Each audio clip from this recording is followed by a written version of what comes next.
Well, happy Sunday, gamers. It's a beautiful day in the neighborhood. And yes, I know I'm not Mr. Rogers, love the man. I am Mr. Rain Day, though. I'll be your host for today as we kick off our second day of an action-packed weekend of the ALGS. The Global Series is back after a month, crowning our champion in Los Angeles at the Galen Center, and Reject Winity sending a message back to the other regions. It's time for EMEA and North America to answer the call on our two-day bonanza. And guess what? Day one was amazing. We'll get into that recap and we'll look forward to the games about to start here today in EMEA. But first, let me introduce my talent alongside with me today. Spider Tiff, he's back in the building, and I know it's got to feel good to kick off Split 2. Oh, you know it, Rain Day. I am so ready to kick off Split 2, but I want to think back to the way you just opened this entire broadcast, bringing up Mr. Rogers. Are you trying to date us? Because it's been a minute, and honestly, I think you need a sweater on. Listen, don't let me start talking about Barney, okay? Because I can go way, way back. We're not getting into the childhood shows, though. There's a lot of serious action about to occur. Dia, you know better than anybody how much EMEA is ready to go toe-to-toe with anybody in their region and internationally, and they're excited to kick off their second split.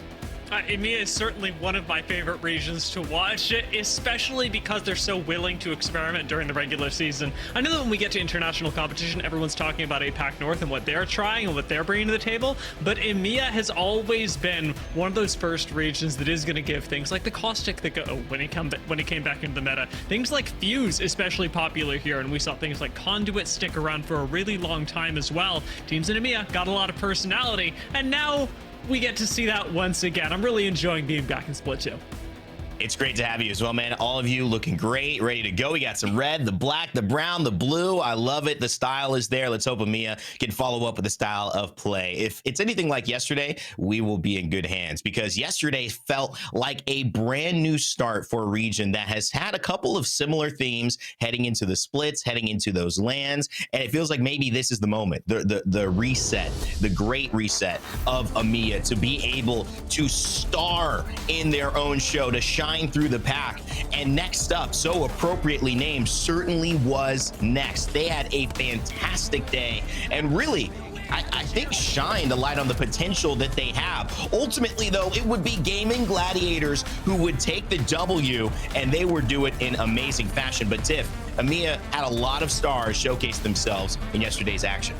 Yeah, there was a multitude of teams that came in to grab a win. We opened things up with players, the former Red Dragon roster and one member of Cybercats kind of coming through in that opening round. But you said there was a lot of themes, and one thing that I've noticed in particular is Passion UA, Next Up, lots of energy that has been coming through. But just alone on day number one, we locked in a 100% legend pick on Bangalore, 97.5 on Bloodhound, and that personality that Dia mentioned really shined through on some of our controller legend selects. And honestly, seeing Gaming Gladiators grab that day one victory, that is going to be so powerful to kick things off, guys. This is the former EMEA roster that got picked up just moments before the regular season start. D, I mean, there's a theme. It's passion. Passion, Next Up, go Next. Are they saying something to us here, or for us watching? I think so. I'm still trying to decode it. We need one more doubled up name in here, and then I think we'll have the full sentence set out for us. So we can wait until next split for that, but what I can't wait a second more for is for Next Up to continue their run. We know how Apex is a momentum-based game, and Next Up, at least from Group A, did have the best showing, finishing in second. However, there were a lot of teams that are also going to be playing today that didn't quite manage to make it into the top 10 over the course of yesterday's games, and they'll have a chance for redemption today. It is still early on into the season. I'm not telling any doomer stories just yet, but it's always worth mentioning that you've got the chance to kick it back up right now.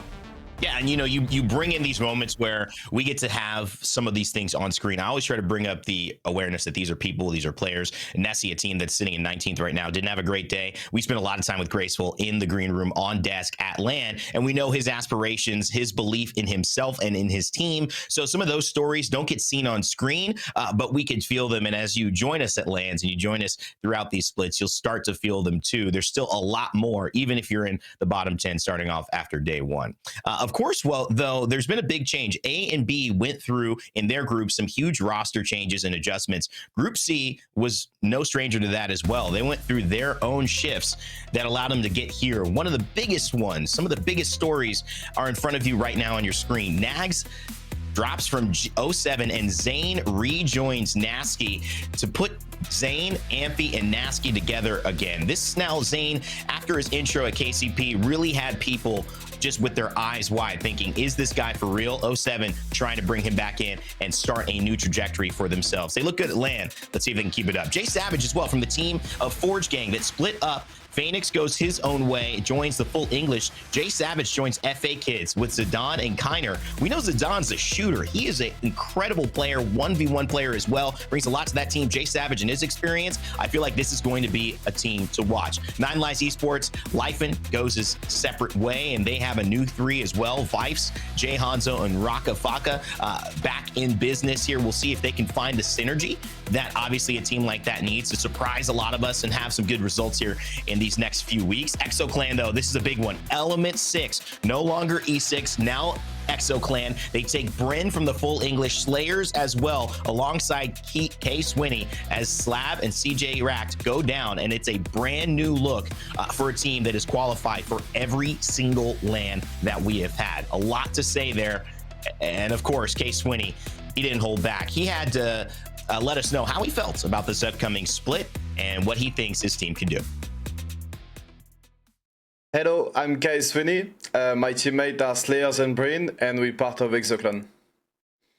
Yeah, I mean, the change have been really good. I'm friends with Exo for a long time now. It's been a really good story with Element 6. We built everything together. It was really good. I hope we're gonna have now better story and accomplish more things with ExoClan. I mean, we faced split 1 on the last day, so obviously I think we all learn a lot individually. I'm coming in split 2 with a fresh new roster with Bryn and Slayers. I mean, Slayers, we have been one of the oldest duo in the game, I think, at least for the European scene. And we never miss a LAN together, so I'm not worried about making LAN, but we definitely have a lot of work to do for split 2. Alongside of Bozy, who's gonna coach us for this split 2 as well. And yeah, time to work, man. I mean, definitely play on my strength. Like, I've been flexible and being able to adapt on multiple situations and multiple composition as well as an IGL. I think it's completely a new game now because every big team are landing on new POI, and it's gonna be a challenge for a lot of teams to get out of the early game. So I'm really hyped with the new draft POI and really happy and ready to be on the battlefield this weekend. Well, K Swinney, very happy about it. Groups A, they had their debut yesterday, but it's time for C to debut on this Sunday morning. And for me, when you look at Group A and C, while there are a lot of teams to mention, Tiff, there's one that we have to talk about, and it's a team that usually leads the conversation as a top EMEA team, whether it's in their split or an international play. Of course, that's Alliance. Yeah, it's definitely Alliance. They've made a lot of fans all over the world, but when you look at their Split 1 playoffs performance, that's not necessarily going to be indicative of something that this team is happy about. But when you think back to the Split 1 regular season, their first match day was also a 14th place. Now, granted, they kicked things off with Yuki, bringing in Unlucky about halfway through that Split 1 regular season. So now we're bringing back the boys together, Hackis, Unlucky, Effect, to see what they can do in general from the start. And they've been scrimming some really interesting legend comps. I'm talking Alter, Bloodhound with Effect. They're bringing in the Watson for their controller legend. Who knows what we're gonna get here today? But Dia, I know you've been keeping your eyes on someone who likes to cook. Maybe a little bit of '07 action? This is by far, it's not just me. Globally, this is one of the favorite teams to watch. They've just had incredible personality, and '07 made a lot of waves, made a lot of new fans likely at this most recent LAN where they placed 15th. But we can't forget that regionally, they actually placed 5th just last split.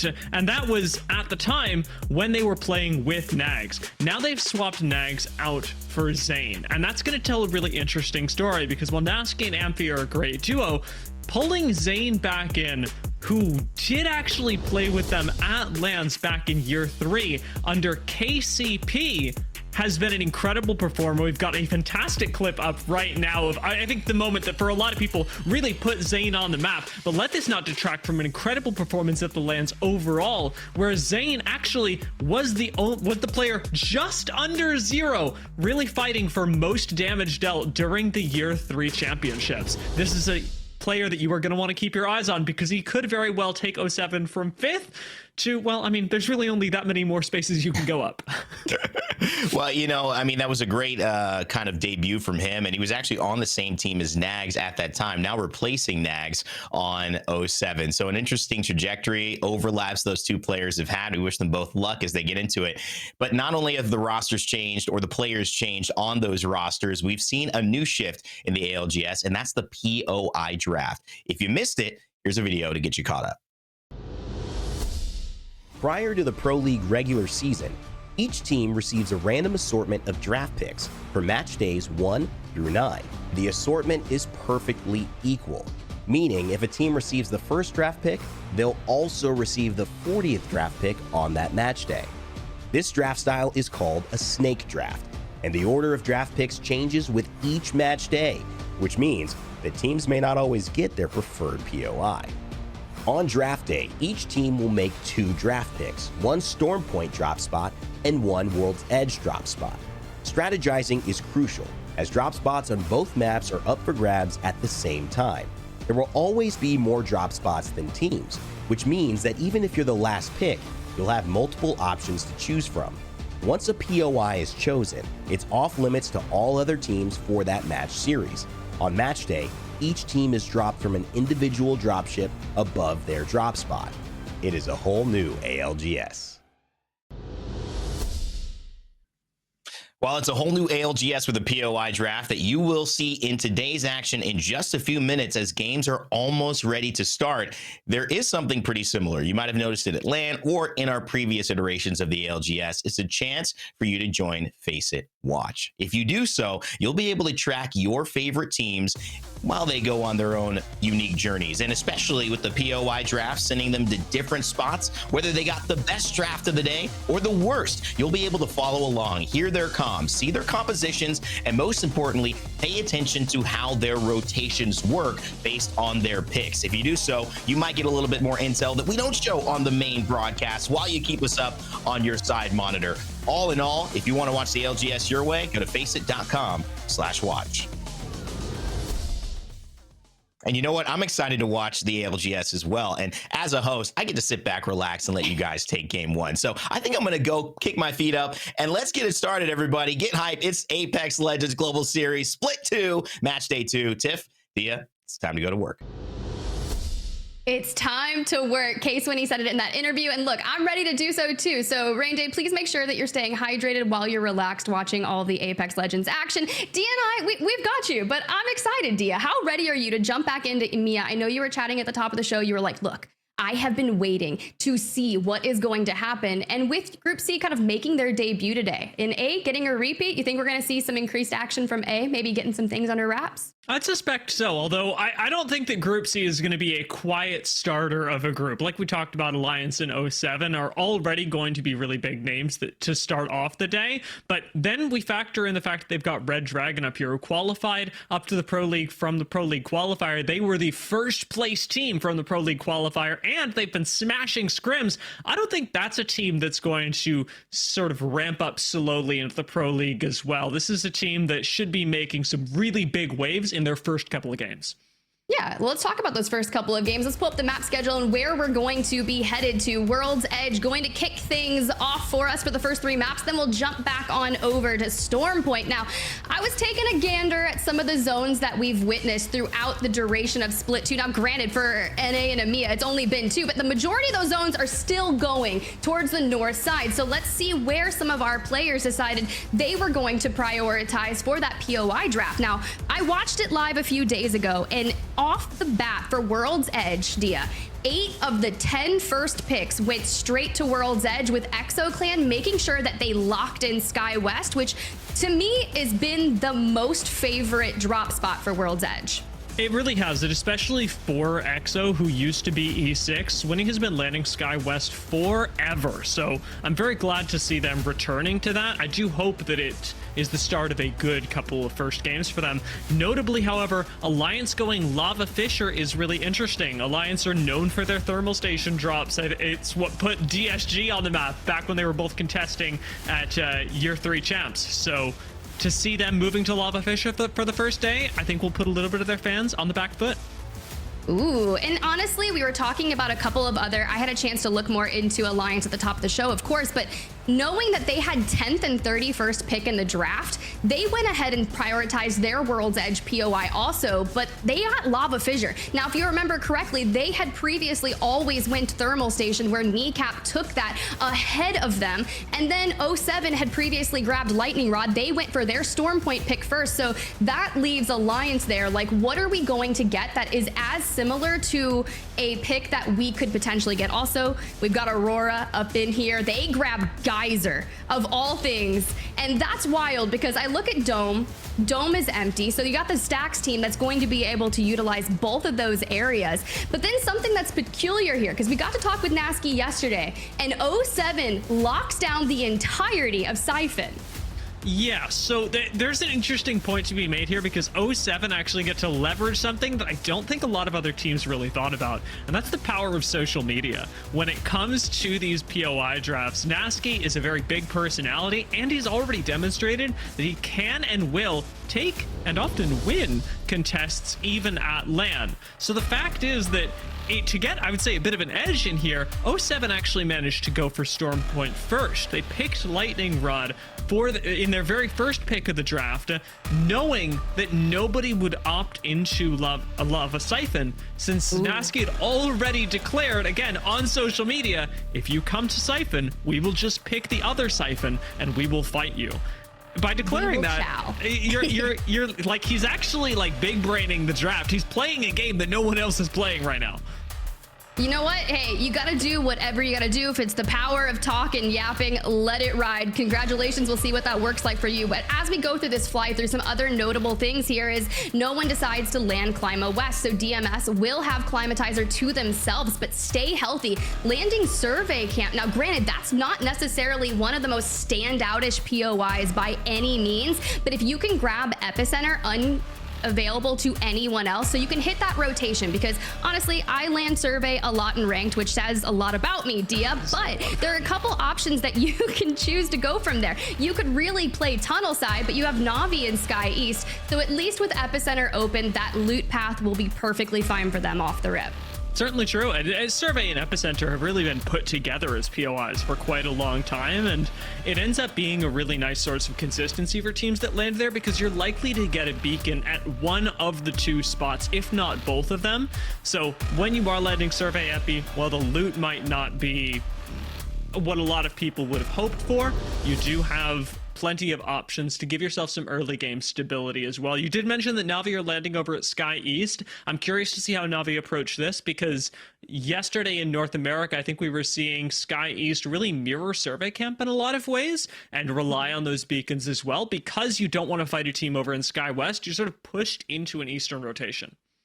Ooh, I mean, that's a really good point. And I know we're going to sit here for a moment while we chat a couple of things while we get that lobby together for y'all. But I think it's a really strong moment when we talk about more specifically what we've been seeing correlated to some of the drop spots, because I think, granted, guys, when these POI drafts happen, they are in a very random number. Like, you don't know what pick you're going to get and how you're going to choose, whether you go World's Edge or Storm Point first. But for the majority of our EMEA lobby today, they went World's Edge. And I think it's a very powerful saying, because Sky West, obviously, even in North America, has been the best one. But how do we correlate kind of our legend compositions in with what we're going to be witnessing from the drop spots that you're getting? So with Bangalore, 100% pick rate yesterday. Bloodhound, 97.5. We're talking survey beacons galore, but then everyone else has been toggling between one of four controller legends, whether it's Catalyst that has had the primary selection for the majority of our teams, but a lot of our teams here today, even Alliance, have been opting for the Watson instead. Yeah, well, I mean, Watson is extremely powerful. I do think that in this meta, she's not nearly as strong as she used to be when Horizon was really prevalent in a lot of compositions. But with the rise of Fuse in EMEA as well, True. Watson does get a lot more value, giving you more stability as a team and the opportunity to spawn Arc Stars should you pick up the Falling Stars perk. So not really a surprise to see Watson, but I will say, Tiff, that at least from my perspective, Catalyst is a generally stronger legend right now than Watson is when you're looking at what everyone else in the lobby is running. Ooh, and I mean, I think it's interesting when you think of the season 21 upheaval patch notes, they reworked Catalyst. And I think that's kind of revitalized that legend, right? We're reducing the cooldown on piercing spikes just by 5 seconds. And then they kind of redo some of the perks. So for a lot of teams that are needing the dark veil for rotations or whatever it is, I think it's been interesting to see that come through. Looking at it, she was picked 42 times yesterday with a 35%. And you're right. Fuse was actually right underneath it. And do we think it's because of, I know there's one reason in particular that I've seen a lot about, but I'd like to think it's because Fuse can now gain access to ring consoles. I think that's actually totally reasonable. It's really easy to get up to blue evos. I mean, relatively speaking, you hit one crate, one scan, one anything, and then an Evo Harvester that most people are getting, and all of a sudden you've got a Ring Console Legend, but you've got a Ring Console Legend that can play aggressively. When you look at the Assault class, almost all of their abilities, their tacticals, their ultimates, whatever it may be, is about disabling other players around you, about putting effects on them that they now have to deal with. And the fact that you can do that and have the foresight, the ability to plan ahead that a controller legend would typically give you has been immensely powerful for bringing Fuse back into the meta. I've already seen a lot of conversation about it, Tiff, but getting Ring 3 scan ahead of time has already been, I mean, we knew it was strong last season. It's been even stronger this season. Yeah, I think it's really strong to do that, but also even just knowing that your POI that you grab does have even just the general first scan for you on the Ring console, because I know I watched a little bit of the North America last night, and something that's to be said is if you can grab that first initial scan and start rotating in, and if your IGL per se just knows exactly where it's going to go. Now, we had a lot of experience playing Ring Guesser at LAN together, so I would say that some of our first initial assumptions were going to be accurate, but of course, granted, we're here, we get to witness what's going to be happening when we look at World's Edge in particular. But I know we touched on the POI draft a little bit, but more specifically, teams that might not have gotten their first initial picks. Alliance got 10th and 31st. They had already had maybe their normal POIs taken from them. So to try and grab something, are you seeing a lot of teams that look for similar POIs that are in that normal rotation path for them? Because they locked in Lava Fissure. Yeah, I think that what you're really seeing with teams that don't get their pick of the litter, their normal POIs, like Alliance, right? Alliance kind of got to bully a lot of other squads saying, oh, we're big, strong Alliance. We've probably put up a lot of points at this section of the split. And so we're going to pick whatever POIs we want. What you're seeing now is more that they get POIs, and not just Alliance, but a lot of other quite strong teams that while it may not be their first pick, has a similar play style to what they're used to. So Fissure, Thermal, not really comparable in terms of loot, in terms of space on the map, but the fact that you're landing over in Fissure does give you a lot of similar rotational options that you would have from Thermal, in the sense that you can wrap basically around behind two POIs. Mirage tends to rotate pretty early over towards staging, and so you have access to Thermal that way without encountering a lot of teams, and the same can be said for Sky West, that often doesn't go further west than Trials. And so you do have a really similar thing there with Thermal, that you can normally dip in behind Tree, or again, up into Mirage, that not a lot of teams will actually contest, and you get similar, if not exactly the same, early game plans out of these teams.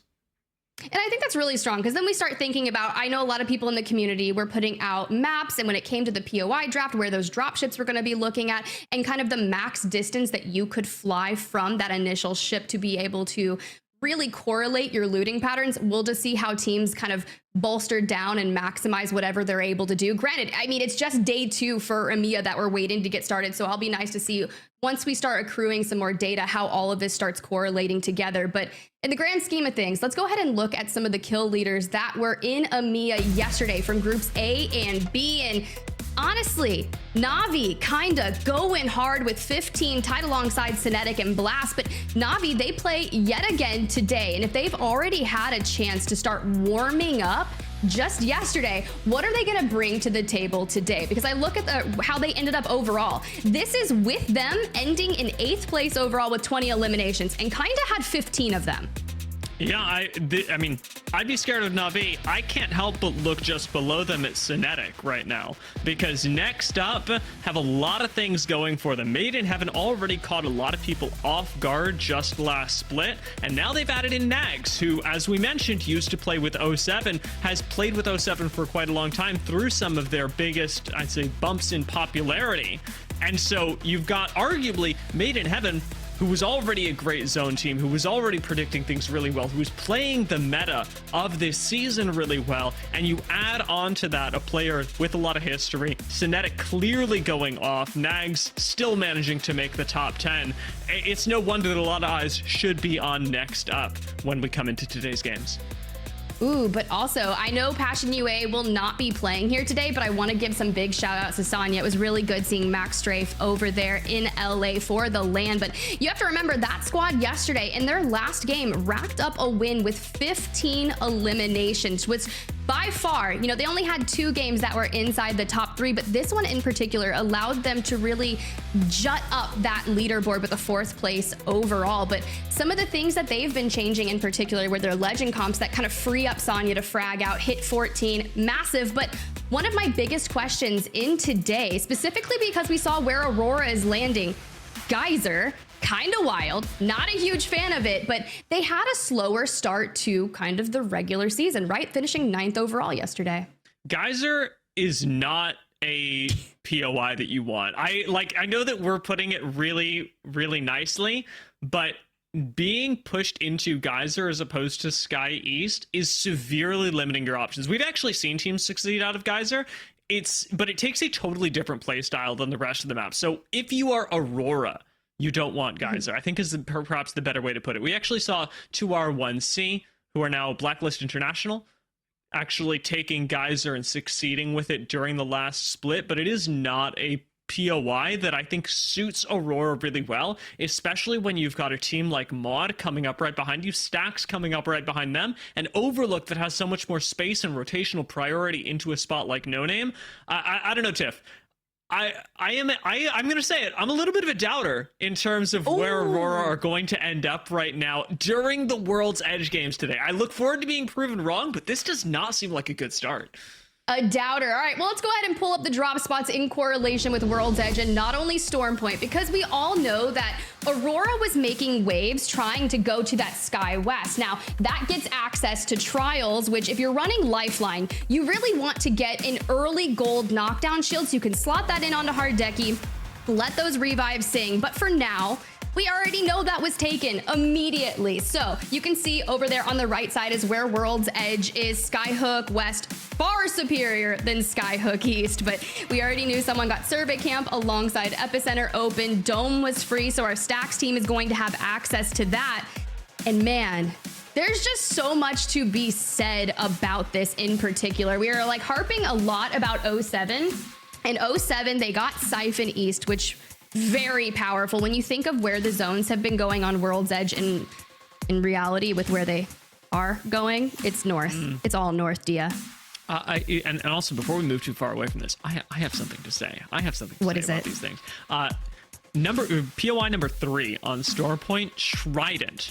Not a place that I think a lot of people would prioritize. I think it's worth noting that while we've talked about ExoClan and their selection of Skyhook West really early on, they actually got Trident when we move on over to Storm Point. I think that is very interesting, Tiff. I don't know whether it's going to be a good or bad thing, but Trident, not a particularly enviable POI at face value. Oh, I mean, but it's better than Prowler Nest, wouldn't you say? I mean, far superior. it has the same amount of Prowlers, but a little bit more buildings. Yeah, I mean, I do prefer Trident, and most of that has to do with the fact that it is a little bit closer to North Pad and Wall. You can rotate up to the north as well. Prowler Nest, I look forward to seeing someone land there. I'm sure it'll happen. There's lots of PvE in the area. You know? Maybe, but honestly, when you think of where ExoClan under the Element 6 banner previously had experience landing Cascades, right? Cascade Falls just a short distance away from Trident, so maybe they just grab the whip, loot the buildings nearby, and then they can just figure out where they're going to want to go, because most teams like to hit that rotate fairly quickly when we jump onto the Storm Point, which will be the back half of our series later on. So no worries there. And then we can kind of just run through where we, all right, actually, no, scratch that. Dia, I want predictions. Where are we headed for World's Edge? Where are we? You mean where What's is that the first ring zone? heading? Where is it going? Yeah, where are we headed? Do I take the coward's way or do I take the real based take? What do you? Oh, just God. pick one. I've already got two, Tiff. I've already got two. It's not going to Just take give me very both. long. Give me both. I need both at this point. Okay. The real take is that we're going Countdown Fisher, like the train tracks right there outside of Landslide. That's the Alliance real take. loves you. Alliance loves you right The now. based take is that we're going hard tree zone. Like far south tree. Last 3 buildings of tree. That's the base take. Please. Do you know how fun that would be? Look, honestly, I love Skyhook endings, but with what we've been witnessing throughout my time casting World's Edge, I will take a tree any day. And honestly, I'll do you one better. Ooh. A Stacks ending, pulling to the far south of Stacks, where maybe just one corner of the building's involved. That's the gentleman's end zone, Tiff. You really nailed it. I look forward to seeing it.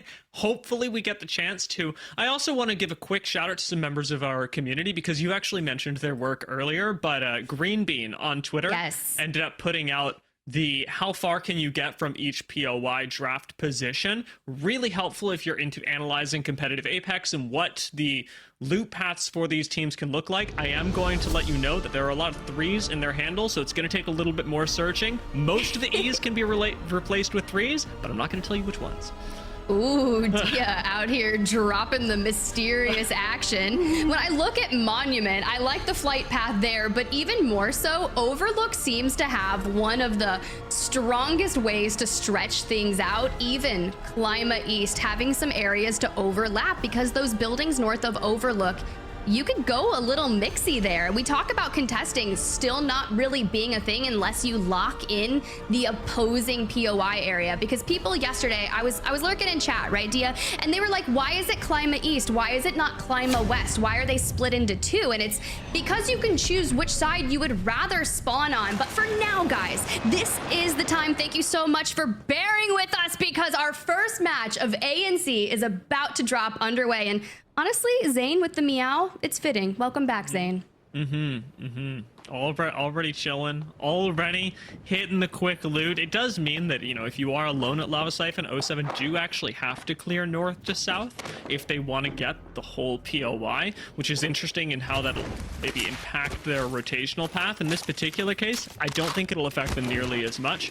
We've got like some Evo Harvesters that you can actually catch towards the south, and I do want to give another quick shout out as well. This time, Face It Watch. I know that we talked about them in the pre-show. This is a great opportunity for those of you who may not have tried Face It Watch yet to go to Face It Watch and open up the map stream. That'll really let you keep track of what all these players are doing. It's my favorite thing to have up during any of the games. And that's strong, right? You really want to have multiple angles of it, because you can really see just some of the patterns that our teams are taking. But for 07, a lot of things that they want to keep an eye out on are essentially these drones. And more people don't talk enough about these when it comes to competitive Apex Legends. More frequently, if you hit it on gold, you're gonna get that gold item. Most of the times for me, it's a hop up, but at least here we pull the gold knockdown. You get the vault key, which, considering when you're going through Lava Siphon, there's a couple different ways you can go about it. You could go to the vault by landslide, but typically the team that lands there will get access to it. You can see next up already working their way towards the vault. So if they would like to, they could have dropped down towards the south to go to that vault, but where the zone is going, Dia, I don't think that's a good option. No, at this point, 07 actually make a really smart move to move into the Harvester to keep up with the rotation behind ANC Outplayed, but they don't get the Evo Harvester as a result that spawned just to the south of Lava Siphon. So right now, I don't see this being a particularly great end game for 07, despite the fact that they're technically keeping up. Oh, Well, this is what I want to keep up with. Trojan making their way into Landslide, and next up, trying to defend that home turf. Here comes the incoming Arc Stars. When you've got a Senti in hand, but it doesn't matter. Arctic here already regaining that high ground. We heard 07, Nasky in particular, talking about Nags yesterday and his strong performance on this roster. He's like, did I make a mistake? Did I? No, sir. You stick with Zane, but for now, Nags has to clutch up. Already on purple, they do just that. Goodbye, Trojans. Honestly, really good start for next up. The rotation through Landslide is nice, but as a POI that you rotate through, it's not one that you typically stick around. Because of this, it's very vulnerable to a lot of other teams rotating through. We already saw Alliance moving up through Landslide, and now next up, even on their rotation out, are getting caught up in a fight with Apex Warlords. Ooh, and everyone, big fan of Shiv here, playing alongside Zeri and Genji. Now, mind you, this was the roster that was playing alongside Mandy in previous iterations, but bringing in Genji, I think it just gives them a different dynamic. But immediately, as soon as they start looking down that information from next up, they have said, no way, we're going to focus on our rotation, which really could cost them, because Genji hasn't had that chance to heal up. They're going to be roaming straight into other teams that have already found themselves in Monument, and then you have to deal with next up still at your back. Apex Warlords controlling this choke is a really smart move, but when you're talking about people that can roll up behind their back, that's something they've really got to be aware of, especially as they start moving over towards Grandma's house. This opens up another 2 great places for teams to roll up behind Apex Warlords, be it from Grandma's house, be it from Fragment Monument, or from the Landslide area. There's not a lot of ways that you can fortify this position, and it's at this point, Tiff, that I really find myself wishing that we had a little bit more of a Newcastle Rampart presence, because that would go a long way for Apex Warlords right now.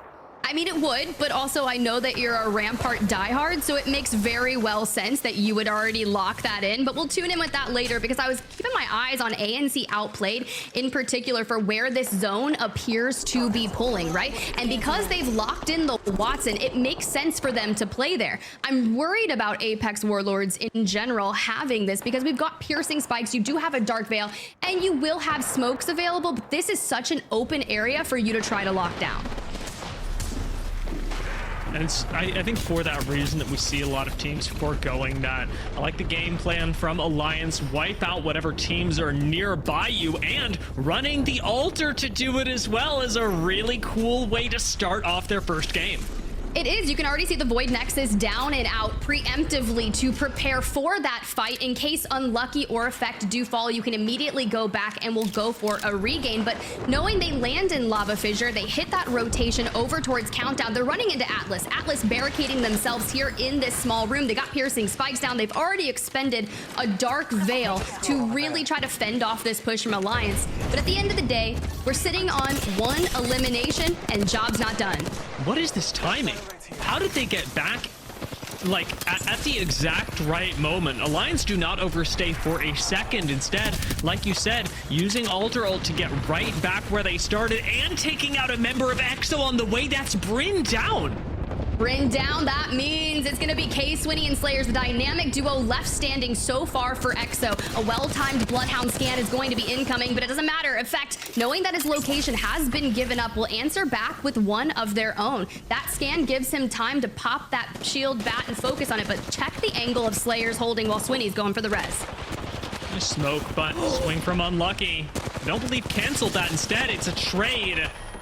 Bryn is back up, and it looks like with a gold knockdown shield as well. Alliance have overextended onto the high ground, and Slayers, who holds it down for the team, now is going to get the chance to finish the fight. Swoops in with the flatline, takes out Alliance. That is one step too far into EXO Clan. Yeah, but if I'm EXO Clan, I am on top of the world right now. Taking your first engagement up, such a heavy name in the lobby of Alliance, and taking them down, that just goes, we want the momentum to carry forth on this. Also, noted that Alliance is the only team playing Altar. We didn't even get to see the Void Nexus come through, because not only that, they expended it over in Countdown. Yes, it's got a 200-meter range, but what EXO Clan is going to realize is if they can push in and eliminate Hackett before any of the knocked players can take the Void Nexus, should they have been able to, they do not want that reset. Well done, EXO. And seriously, this was a really good way for Alliance to start things off. At least initially, their fight up against EXO went a little bit too far, but I enjoyed the way that they did use, as you say, the Void Nexus to get back in, to start picking that fight on the right foot. It's just, you know, when you play Apex, sometimes you get a little hungry for the kills, and I think in this particular case, that took Alliance a little too far back. However, they're not in the game anymore. Instead, 07 are the ones that have sat up in height over by Landslide. Nasky in trouble, makes a nice jump over to avoid the bang missiles, but still retain high ground for the team. Ooh, the Angles able to do 50 damage right there. I'd be curious to see what we're going to be able to do with those nades, because you know Nasky is one for his nades to connect and let them do a lot of the damage. Immediately jumps down to reposition, has to go up to high ground. Now, knowing that this squad here, Eternal, locks in the fuse because he was trying to dodge that knuckle cluster. Let's see what Zane can do here for the first time in Split 2. At this point, Eternal don't have a lot of rotational options. They do have to move north. Take a look at the upper left-hand corner of your screen.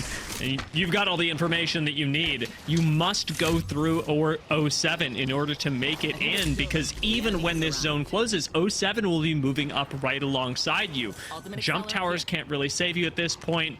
When you evac, there's no way to make it through the chokes and know what's on the other side. Eternal are going to have to walk in, are going to have to fight 07, and at this point, it's not looking particularly good for any of those teams, because next up are waiting for them in the choke, and Atlas is still wrapping on Eternal.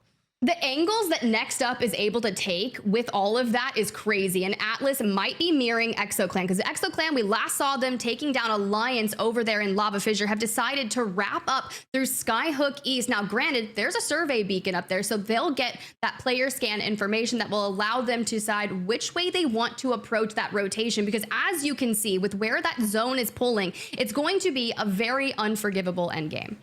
Really fascinating move from ExoClan as well. Remember, they moved down south towards Lava Fissure, now moved back up north. This is the move that I thought they would make at the start of the game, to play for those last remaining bits of Skyhook, and then eventually evac tower over, dip through zone in order to make it into Grandma's house. But now they're going to be sitting in the same territory as Atlas, and given what we know about ExoClan, it's a fight they're likely to take pretty early. Ooh, but you can see there, they've already popped that evac tower, are going to rotate around them, get ahead of ExoClan. And for now, Motherload on your screen, nags by the truck. Focuses getting on that full heal, but what is Bambino, Bongo, and Maxi going to be able to do? How will they whittle it down at Next Up's powerful hold on this area? And remember that Next Up, holding out Eternal, is not the only fight that's going to go down. 07 still have to rotate in through this same side and could very well get hungry for this fight, third-partying it and taking out both, if not all, three squads in the process. Well, they're gonna have to do it. Let's see. Nags there on the front line, holding the angles very nicely. Let's see the pop-up go through. All ultimates, Arc Stars to open it up. We're even gonna smoke out their cover. Bongo inside, trying to defend whatever they can. Swings to the left here, takes a double time, and gets laid out. PK to the face. The Peacekeeper shot from Arctic really does keep you nice and healthy. However, Next Up almost have Arctic go down. Instead, finish from Cinetic and a shield swap to follow that up does prepare you for the inevitable third party, because you know 07 is coming in off of this. The fight has gone on too long, and Next Up are going to have to take another 3v3 while they stabilize in the middle of this one. Yeah, but Arctic throws down the Watson Jenny, which will really help on any incoming of those nades there that 07 is so good at doing. As Eternal falls, 07 is still working on the way that they want to approach. He's getting Nasky kind of anchoring from the back, wants to go straight up into tower so he can have the lay of the land and guide Zane and Amphi to success. Actually, they're going to follow up, Amphi joining him up top. I love this. I mean, knowing that ExoClan have just shown up from the tunnel, this fight is no longer about who can pick up those small kills, but who gets priority on the northern choke point. 07, Exo, Next Up, they are all fighting for this, and it's 07 that, drawing first blood, choose to weaken ExoClan just a little bit further, going for a thirst. There goes the scan. We're still holding on to Beast of the Hunt. We haven't necessarily had to invest it yet. Now, granted, with Season 21 came some Beast of the Hunt changes. Anytime you get a knock on that, it's not going to extend the duration, but granted, it's one of those perks that you can elect to choose, and one of them also is the buffed HP gain on knock. It got moved to 50 as opposed to 25, so I'd be curious to see what some of our players here today have elected. 07 making a showing straight on to Graceful. No. This was a rough rotation. It was ultimately Nessie that had to move forward through the landslide tunnel, taking a fight before this. However, with 07 committing out of the choke, I do believe they've made a misstep. And we'll find out exactly how far, and if that is true, as EXO are still suffering with up next, right behind them. Bryn starts the fight off really well, taking out Nags. Almost makes the second one clip with the Havoc, hitting for Flesh, and Slayers is here to pop in, still has a little bit of HP, and manages to clutch it up. That is a 2v3 from EXO Clan. That is what we want to see. Slayers with the gold knockdown, hitting the res, getting back on Bryn. Now, granted, we'll be able to get the banner, but can we get Swinny back into the swing of things? We'll have to tune back in to see. For now, it's go next over here, still fighting on the edge. We've already expended a lot of our resources in terms of ultimate abilities. And Kai, Kashera, I love seeing him still on that Bang. The former crypto player started dabbling with Bangalore last split, and now Beast of the Hunt. We're inching our way up, Havoc in hand. It's so powerful, and it just clears out Amphi 07 to fall. This is the misstep that I was talking about, but just before we cut away to the EXO Clan 2v3, 07, by committing to the low ground, give way too many angles for other teams to walk up on them without appropriate sightlines to keep it disincentivized. Navi walk up on this fight as well. May actually end up taking this over to the north of the ring. They now have full control of these tracks. One more squad left with Atlas gone. Kind of walks into a barrage of nades and somehow makes it out alive. Nice secondary shield swap to actually make this a little more stable. I was gonna say, you gotta find something a little better than that one that only has 25 HP on it, but kinda your kill leader from yesterday came in swinging with 15 eliminations. Now, already looking for more, but considering where they've found themselves at that further northernmost side of the ring, that rotation's going to be tough. You can already see that Stay Healthy occupying that grandma's house, and Aurora has the train tracks. Let's jump into a listen and see where they're gonna head. I don't know yet if you're going left or we... Someone Shoot, wait, no, come. 3, 2, 1, go! Shoot! 1, left me! No. Press. Play up. I am. Can play around left if needed. We can play around left. Yeah, can play around left if needed. I'm queuing up on him. Dancing left. You dropped. Just come left. 50. I estimate 50. I'm soaking. Come left. Yeah, smoke, nice. Good smoke. I'm at kill here. I'm one. I can't Kill here. Selling. Just here we walk forward. We're in on the heady to the right, okay? Right, top right. Oh, It's coming. Scan. Scanning us? Yeah. I think you guys want us to guys, do we slide down and TP all of that? No, I think we just stay here and fight this, no? No, it's so bad, bro. I think we go. They're close. We can't fight this, bro. Go down. Just slide and back and then TP this. Oh, you... We can't fight it. Yeah. They're just chasing you, kind of. You can heal here. That decision right there alone. Do we stay there and fight this, or do we third party? On the rotate for the third party, we lose out on Matafe and Kinda, and Tyler left alone in the thick of it will fall. It's Aurora coming back swinging, following them through out from the distance to clear out the rest, and 9 lives. That former LVH roster was here, but look at Adam. He peeks up and waits for the res. What is this, Adam?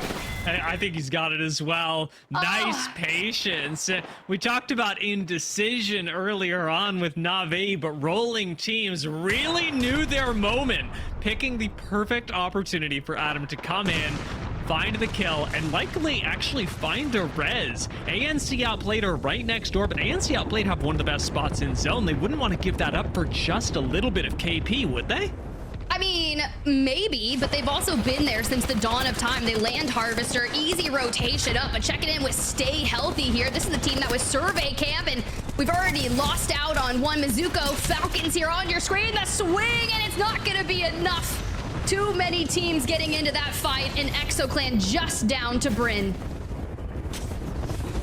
Stay Healthy being gone means that we've just got 5 teams left, make it essentially 4, whereas you're talking about Bryn, the last member standing, has already done some pretty remarkable things, taking out a lot of squads as EXO, who again, we're playing things out in the middle of the game as a duo. This Kraber from Aurora could end their game, but it doesn't even connect before EXO go down. The KP still going to Oirain in this case. 4 squads left, and Aurora control high ground, still in zone. 3 more bullets, so even if it doesn't connect, we immediately Throw down the rolling thunder gets tagged up. We got to keep your eyes on Hardeki. Can never let your lifeline go down first. But for now, go next on the high ground. Adam towards your left, and ANC outplayed have been holding down their fort for the time being. But keep an eye on Shex making that push onto Adam for the cleanup crew. Adam was done dirty there. Rolling teams really did survive for such a long time. It does mean, however, that ANC have extended onto the train tracks, and that gives them an angle onto Aurora. 3 squads left. Oibrain is down, but Hardeki is still in this. As long as you've got the lifeline res. No! Lifeline goes down, and Aurora now absolutely decimated. Nothing they can do. 2 squads left. It's go next versus ANC outplayed. The 3v3, ANC outplayed, moved into their position quite early on, but it's go next who have had to rotate throughout and fight for every bit of the space that they've accrued. 4 eliminations thus far for them, and outplayed have 7. It's going to be a big game regardless of however, but something that Slab is doing is popping that ult Excel, trying to chain them together to have Beast of the Hunt available for this last fight.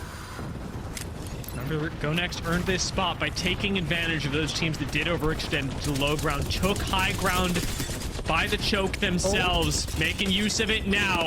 As Kashera gets good opening damage, Kai slides in, no kills finished just yet. First one drops, ANC outplayed are wiped clean as they try and make a push up to the high ground. That was a killer endgame from Go Next. Go Next Esports, your map 1 winners on World's Edge. Kashera, Kai, Slab, impressive to behold. And honestly, just watching Kashera there on the Havoc grab that opening knock against Shex puts them with that 3v2, and they just all start deathballing together for the final swing. It was a great way to kick things off here. And just playing with smart use of cover, and we really get to see, we had laid up with Horizon in the meta previously. We haven't seen it nearly as much, but how important high ground can be. Because that end game fight really was decided by the fact that Go Next didn't have to risk their bodies moving up a hill, and instead just got to shoot down at ANC outplayed, who were going for a swing on Kashera. It was a nice play. It was good play. Both teams actually really working this ring miraculously, and Watson being the star of the show for ANC outplayed. You know, sometimes Watson, our girl, just has to be the star. They just dropped a new skin for her. I logged in yesterday. I didn't have time to play any games because I was watching Apex, but I did pick up the new skin, and it's beautiful. So we'll see if some people throw it down. A little streetwear Watson. You love to see it. But I love that you brought up the Horizon, right? I believe there was only 2 in the entire lobby, and one moment in particular is the gravity lift. When you take a step back to see how Navi was going to approach that engagement with Aurora, we were in that listen-in, and we both collectively thought that that lone arc star from Aurora on the tip of the iceberg mountain, right, was the MVP of that fight. I mean, it just completely stops any angle that you can otherwise hold on high ground, and really effective counterplay from Aurora. It's unfortunate to see them fall in 3rd place, but I mean, they did make it to 3rd place, which is already a whole lot better than I imagined they were going to do. Because remember, Tiff, I'm still a doubter. I'm still sitting here. They're playing out of Geyser, and I was going, there's no way this works. 3rd place with a couple KP is not a bad start for Aurora. It's their best finish comparatively when you look at yesterday. Yeah. They had a 4th place and they ended up 9th overall. So if you're kicking things off already where they are, we are looking good. Aurora fans, we've got you. It's all happening. But we thought back to the beginning of that game before we wait here for the results, Dia. I asked you your pick on where you thought the zone was go. I was wrong, of course, like usual. I thought it was going to be Stacks. That would have been beautiful, but unfortunately it wasn't. You called Tree as maybe your kind of hot take, but you were almost right there. When you think of the center of the map, you wanted some lava fissure. We pull on over to Monument, just on the outside, of course.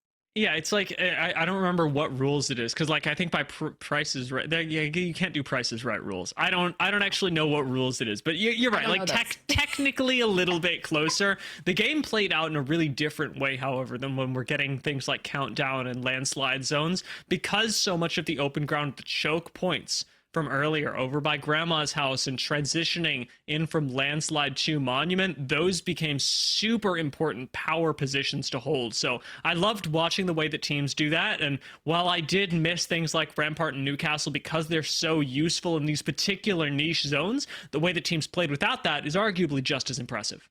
I mean, they did just fine without it, so let's go ahead and look at the match results to see just how match number 1 ended up for our squads. We knew Go Next and ANC Outplay were going to have some solid starts to things, and you can see both racking up 7 eliminations. Go Next with 19, just edging out ANC Outplayed because of the placement points, so not too bad. Aurora, like we said, that 3rd place, but rolling teams, ExoClan, Stay Healthy, some really good starts for them, and even 9 Lives, that former LVH roster. Now, granted, minus Liffin, bringing in new org, knew them, 7 elims, but they were the one that got third-partied over in actual Monument.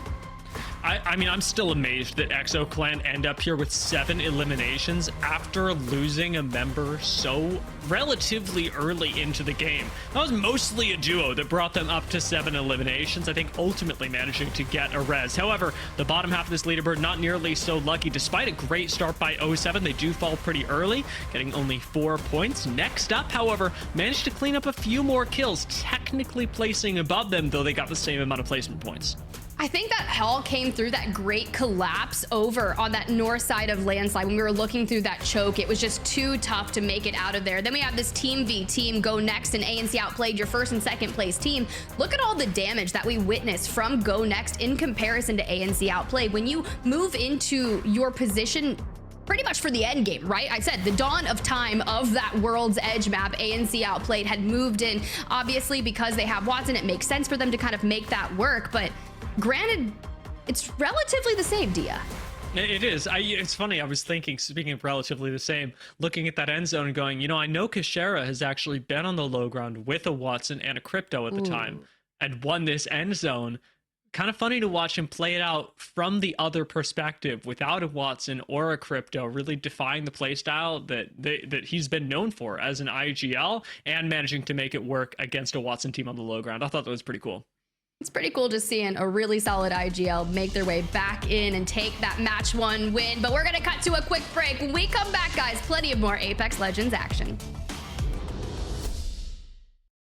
Alienware is the official PC.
ALGS match 2 is about to get underway here in Split 2 on day 2. The perfect match for me to jump in and commentate, give Tip a rest. Rain Day here with Dia. Did a great cast. I mean, ANC Outplayed, Go Next, Aurora, they were all in the mix in that final 3. You know, just being down on the scene. How was it to you? The start of Kashera, the reintroduction again of ANC Outplayed, a team that's been pretty successful, but never really crossed the precipice of the team that we're usually highlighting in Europe. Great starts for them as well. Yeah, you know, it's funny when you mention ANC Outplayed. They have been doing really well. I think they managed to avoid a lot of the spotlight, mostly because they're a very zone-oriented team, and it's honestly just not that stylish. We saw them running around towards the bottom of the map, picking up a few kills here and there, but ANC Outplayed's game plan really does revolve around setting up in a nice spot, putting down the Watson gen, and making sure they control that area. It's made them one of the better performing teams in EMEA, just not quite as we say, stylish enough to really merit a lot of attention that a lot of other teams get. You know, this is a season that when I look at EMEA and I just look at the state that we're in, right? Let's not hyper focus here. Let's think about where these teams have come from. Atlan participating, working all of Split 1 to get there. And then for the first time ever, APAC North hits this home run and says, we are finally the region to beat. We are going to be the defending playoff champions. And now I think that while EMEA has always been a team that's taken some risks, I feel like it's time to stop looking for, in a baseball metaphor, grounders or first hit, singles or doubles. It's really time to try to swing for a home run, as we're seeing other regions who haven't won finally go, no, it's our time. That's the way I kind of look at EMEA right now, that I'm looking for the team that's going to make that change. That'll be like a home run, not just in this stage, but the international stage. I want to get your thoughts on that as we head into, again, the second day only of seeing what these teams can offer here in Split 2.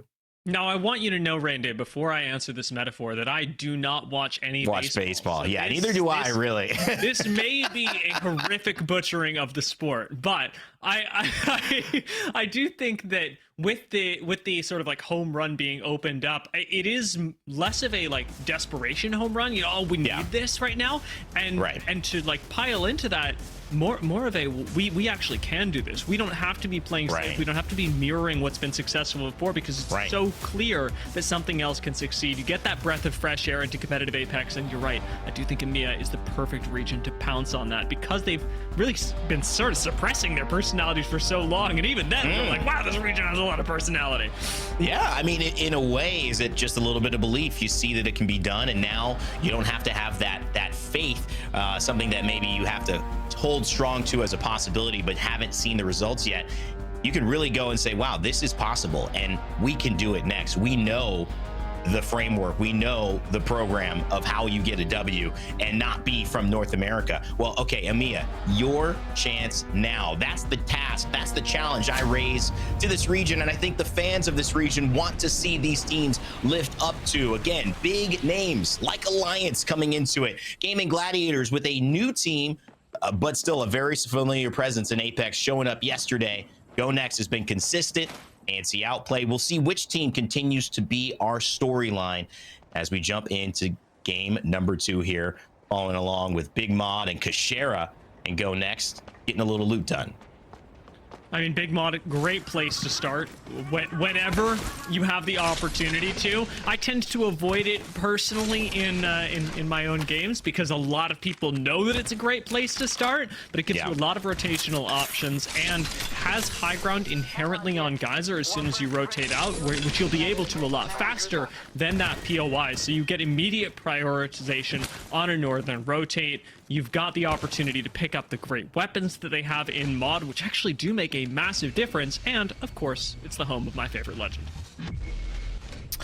Well, one of the interesting things to me is when you take a look at this map, Dia, I mean, Stacks right next to it, Big Mod. I mean, while we have this POI draft that gives people at least the first bit of safety, there's still teams right around every single corner and setting up where this zone is going to be. It's going to be an interesting path for a lot of these squads.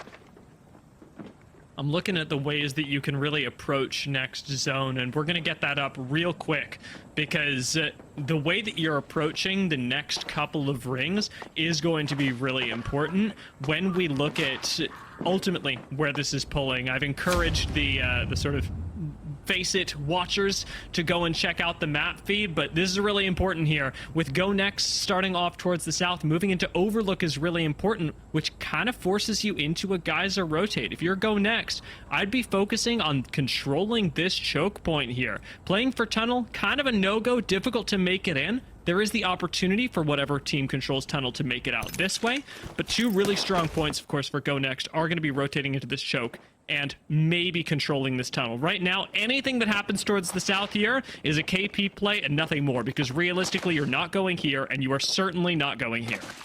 Yeah, it feels like Geyser is a tough spot to run into at this point. So time is of the essence for sure. Aurora holding that zone can lead to a lot of KP, a lot of holding out, forcing teams towards that western choke that you had kind of highlighted where 07 have a chance to go straight up through.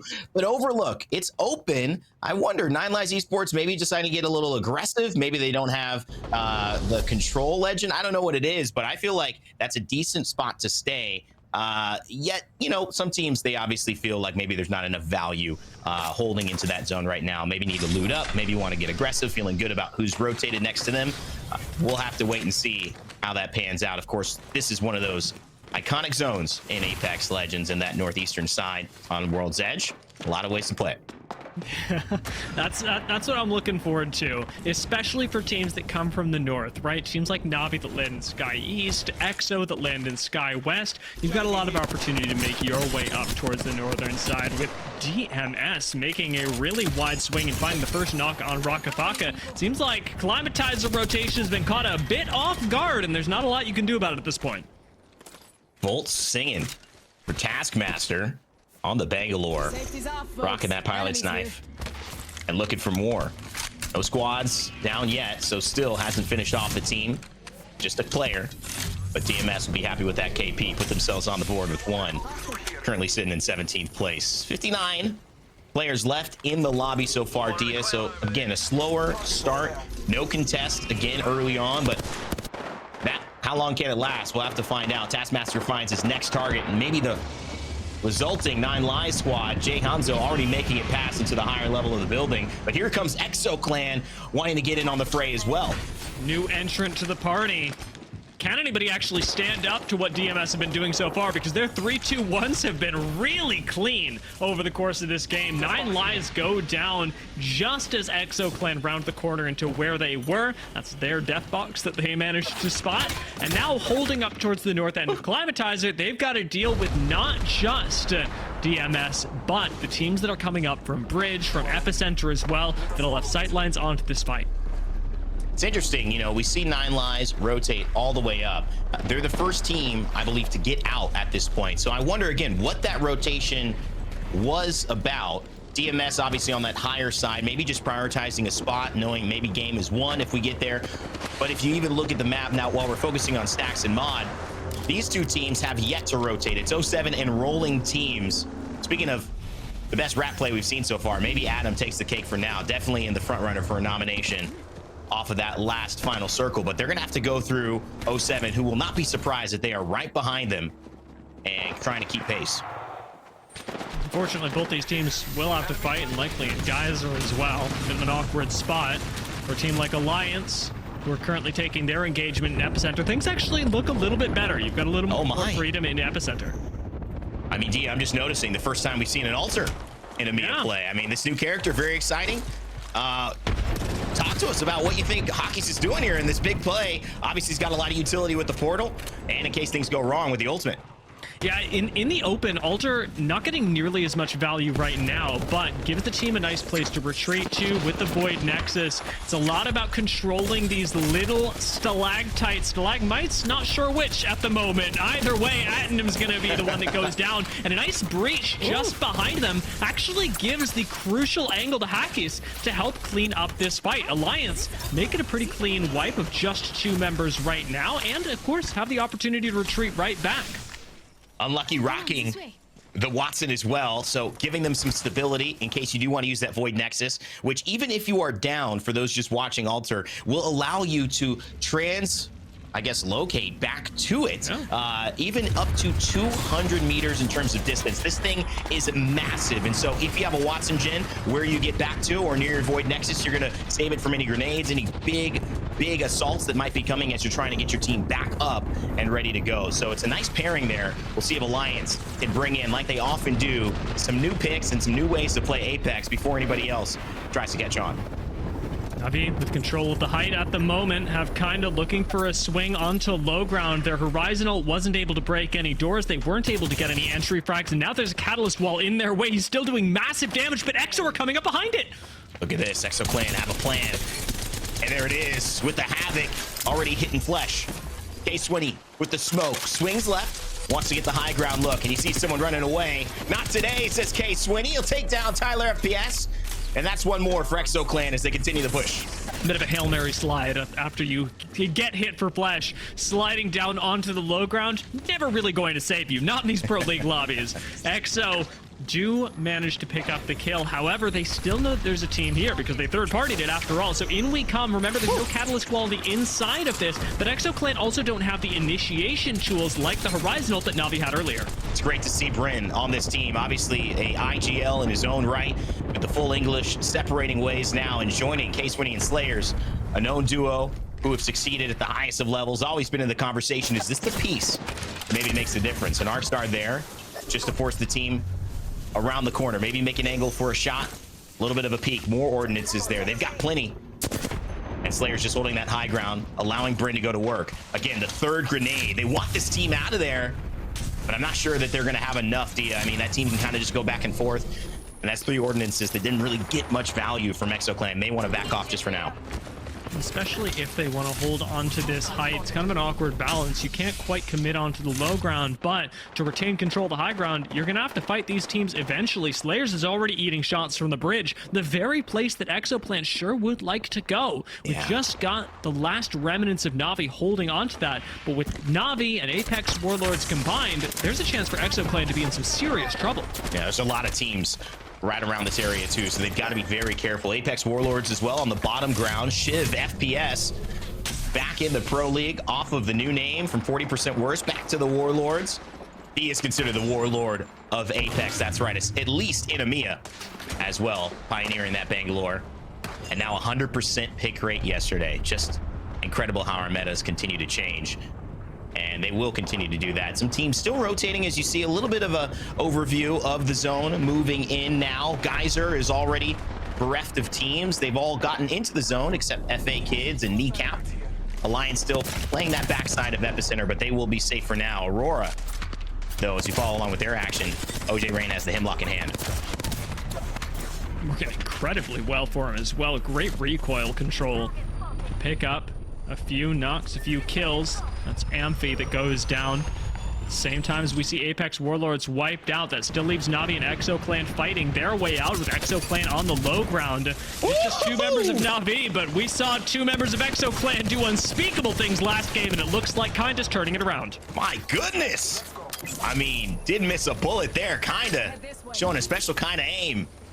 As Natus Vincere looked to bounce back off of probably a lackluster performance in that first game. Didn't get quite what they wanted.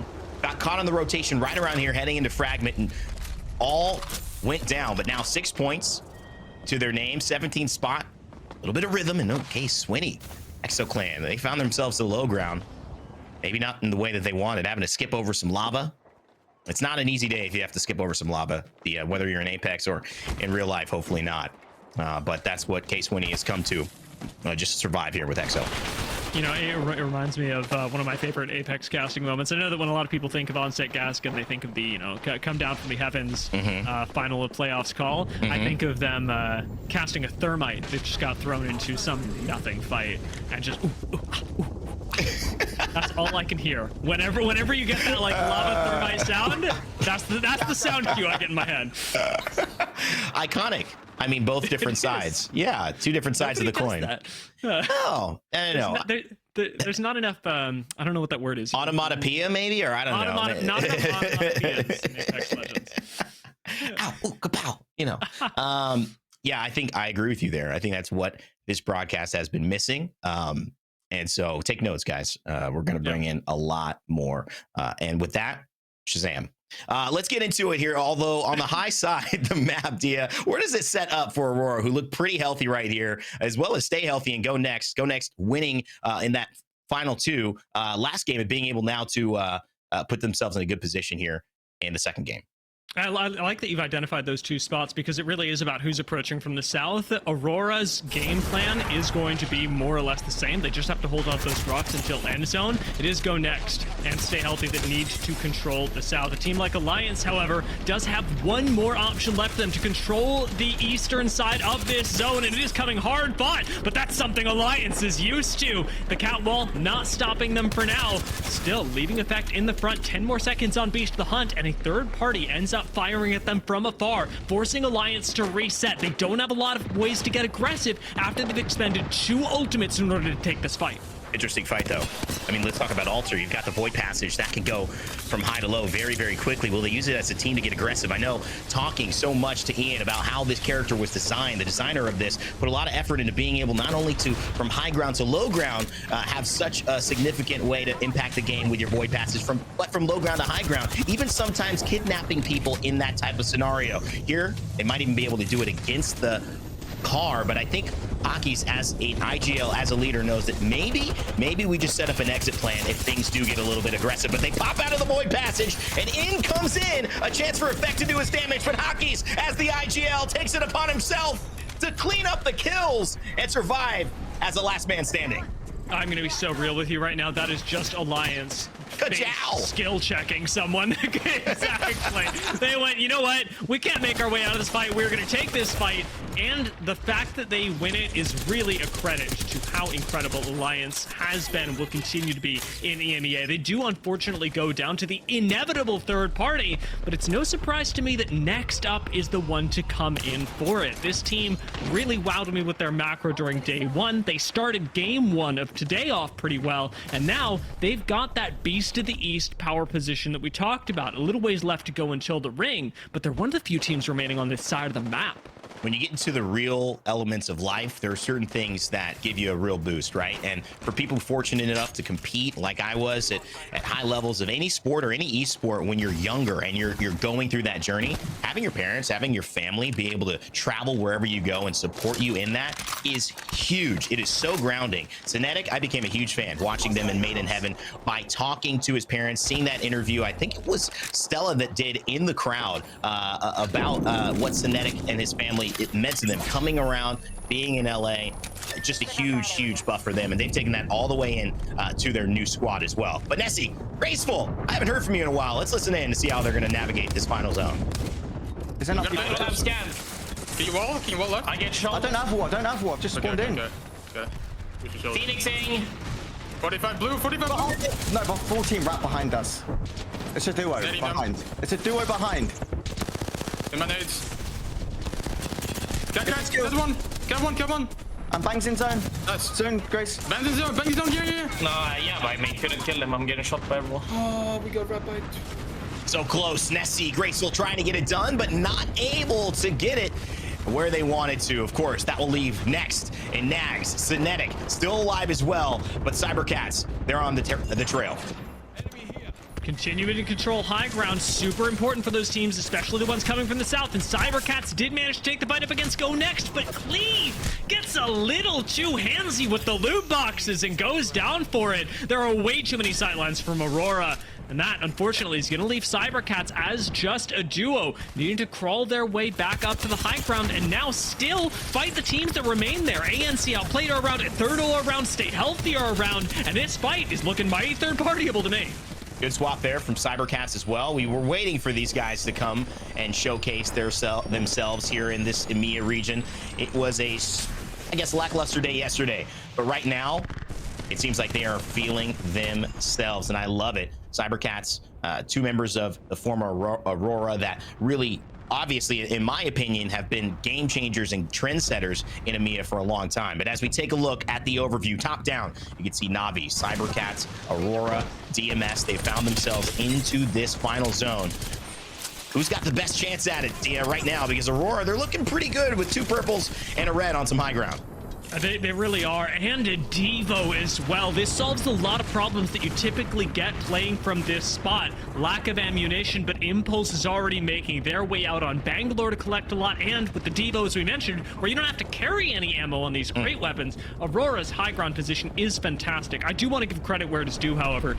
DMS in the far northeast corner of this map are looking fantastic for the upcoming zone.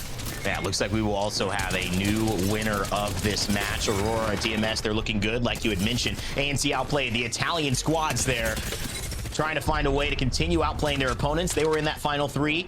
Well, they're in a final three yet again. This is a good start to the day for ANC outplay. We're going to keep talking about them if they keep performing like this. But Hardeki with a devotion up on top. Man, that is a scary sight. Maybe the only way you could escape Hardeki with a devotion is that amount of distance, because let's be honest, it's not the best weapon from range, but up close, it's really not a contest. Nancy outplayed, doing a funny little dance here and sitting by Aurora, knowing that weirdly enough, sharing space with this monstrous team is the one way that they could maybe survive to second. DMS don't have angles on this right now, but DMS actually have zone advantage coming to them. So this will be a fight realistically for who can force one team into another. And for DMS, it's whether you can force Aurora to fight ANC outplayed and third party that, because the chance that anyone gets to cross to DMS successfully is very low. I mean, I think that you've really got to lay off the pressure of ANC outplay.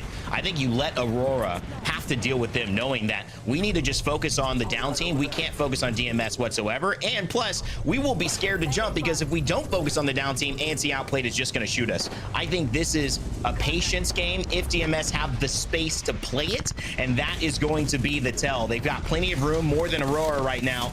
As 8 seconds are ticking in, the zone is starting to move. They take the opposite side though, and this is what Aurora can do. They can say, well, maybe you've got to make a choice. We might show up on the left, ANC might show up on the right. DMS, we watch your spot, and we're going for it as they continue to push, and they say we're going to take the fight in our own hands. I cannot believe they're doing this without a smoke, but the motherload comes in, delaying the push. Aurora now have to turn and fight, but their backs are exposed. They go down with Prestis finding the first knock, and Aurora still, remember, have Hardeki, can find the res, but ANC outplayed are not giving them a second to rest. Hardeki is going to go down as well, and the push from Aurora, it was a little too far, a little too early. Shex is still up, ANC outplayed. Who's going to get away with second? Because Rain Day, there is no question in my mind that DMS is coming out with first. Aurora go down. ANC with just checks left, give up the game to DMS. Kaboom!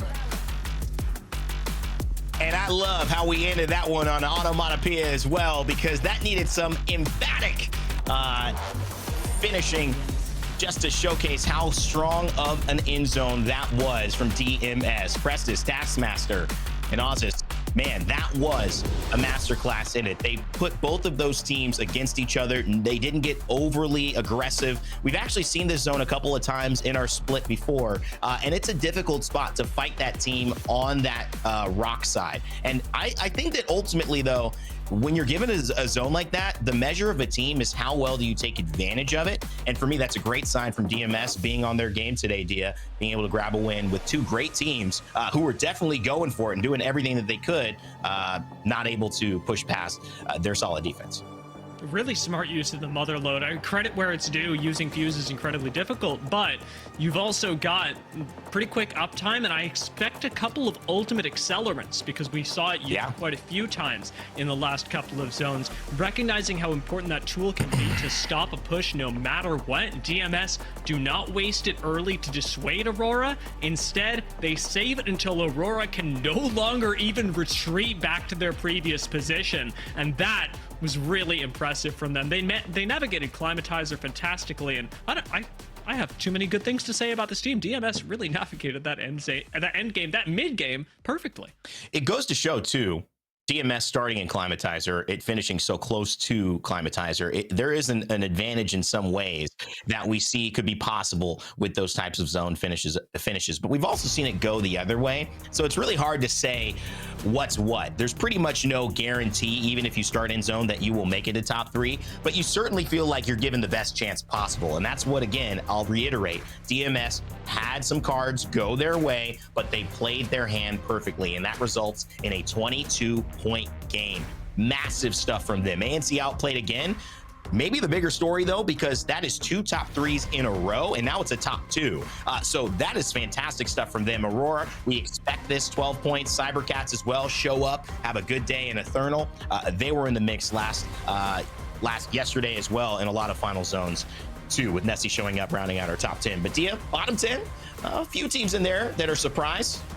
Yeah, it happens. Some teams go down a little earlier than they would like. I'm a little surprised with the way that Go Next ended up pursuing this game, as they actually did take the rotation that we were looking for, but stopped a little bit short and ultimately just got caught up in the mess of teams. I think Cybercats was the one that really caught them off guard, and ultimately you can rotate perfectly, but it is going to come down in Apex to the balance of macro and your 3v3 capability. In this case, Go Next maybe coming up a little bit short, but you know, I'll give him a lifeline for this one. DMS do manage to grab first place with an incredible amount of damage. Aurora right behind them, and ANC, I think, continuing that story, like you said, likely our biggest story so far, but still not our flashiest. ANC are doing like nothing that attracts attention. They sit there, they play Apex Legends, they set up their Watson, and they just wait for the game to give them points. You know, this is such a true point, and it goes with any sport, any type of competitive thing where there are players that people root for or teams that they get excited about.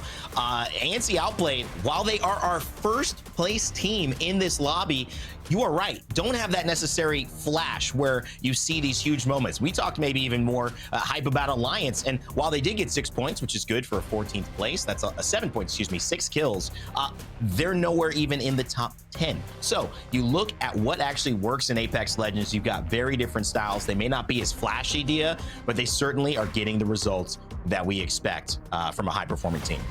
And let's not forget as well, weirdly, ANC Outplayed are actually getting to do this again. Their first day in Pro League of last split, they picked up a 2nd place, doing exactly the same thing, not being flashy, playing the zone. And this, rather, last split, was their first split out of the Challenger circuit as well, with ANC Outplayed qualifying then. That was so impressive then. And to see them doing exactly the same thing with as much that has changed between Split 1 and Split 2 really shows me how unshakable this roster is.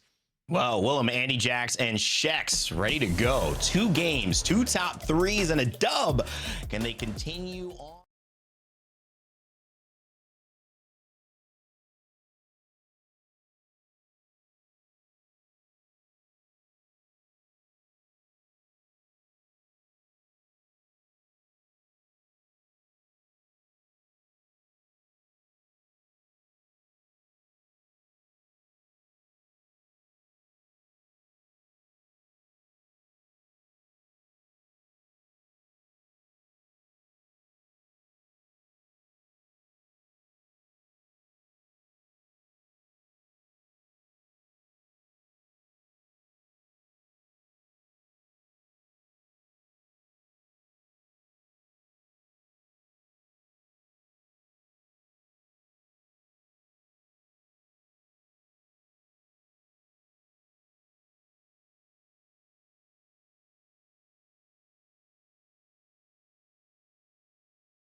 It's day 2 of the Apex Legends Global Series, kicking things off with EMEA. 2 matches done, but 1 more to go on World's Edge. And honestly, I had to get back to join you, Dia. This action's been too much. I gotta get in. You dip away for last game, and then suddenly we've got, I will say, another North Pole, but to the opposite side of the map that it tends to be with you, Tiff. Is it to be expected? Am I just one of those things where I was a curse that every zone went north and now I step away and it's the opposite? Is that how it's going to be from now on? It could be. It could be. I was really impressed with the way that these teams navigated a very different northern zone, however, because moving up through Geyser Overlook was what a lot of teams ultimately had to do. And you and I both know, Tiff, that tends to be a really big culling ground. A lot of people actually made it all the way up to Overlook before ultimately going down to a zone that pulled very punishingly into the east. Ooh, well, hey, who knows what's going to happen here, but for the time being, it's good to see ANC Outplayed getting into that consistency in the top 3, but also Aurora, right? We start to think of how they performed yesterday in Group A. It was, lo and behold, very uncharacteristic of what we've seen from Aurora, and now look at them, top 2. Love to see it. I would like to retract my previous statement. I am no longer a doubter.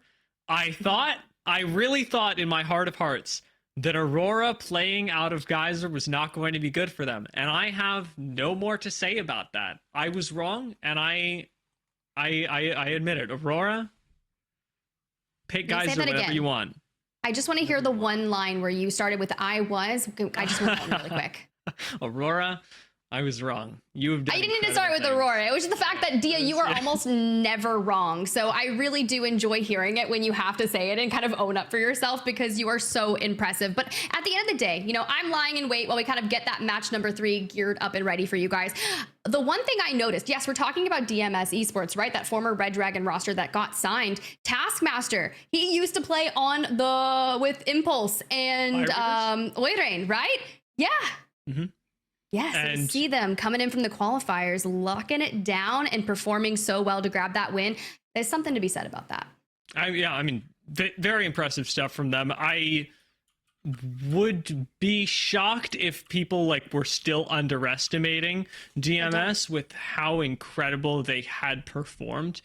Even up until this point, like you're talking about, through the qualifiers, and especially last game, where it really caught me, I think, off guard about a lot of teams that do tend to qualify and, you know, make it in, try and figure themselves out, was the way that they were playing around 3-2-1s so effectively.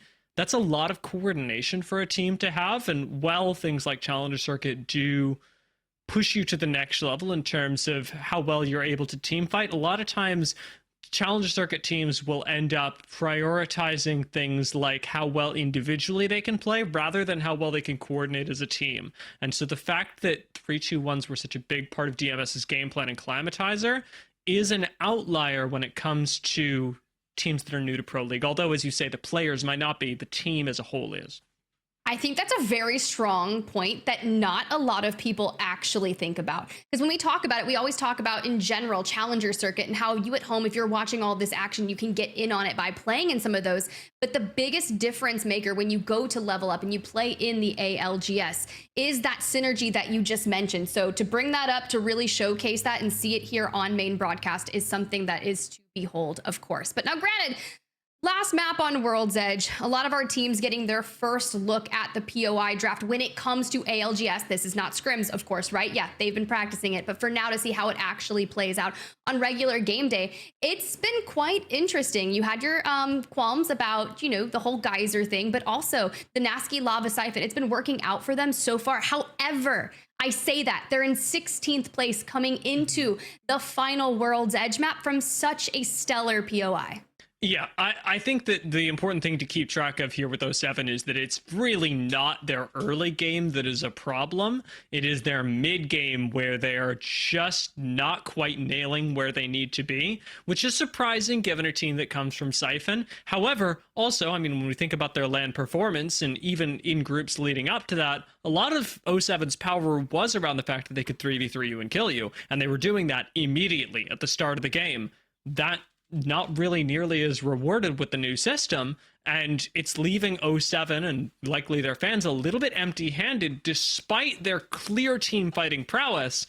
It really is positioning that's mattering that much more, and we're really seeing that come to a head with ANC outplayed in sharp contrast to 07.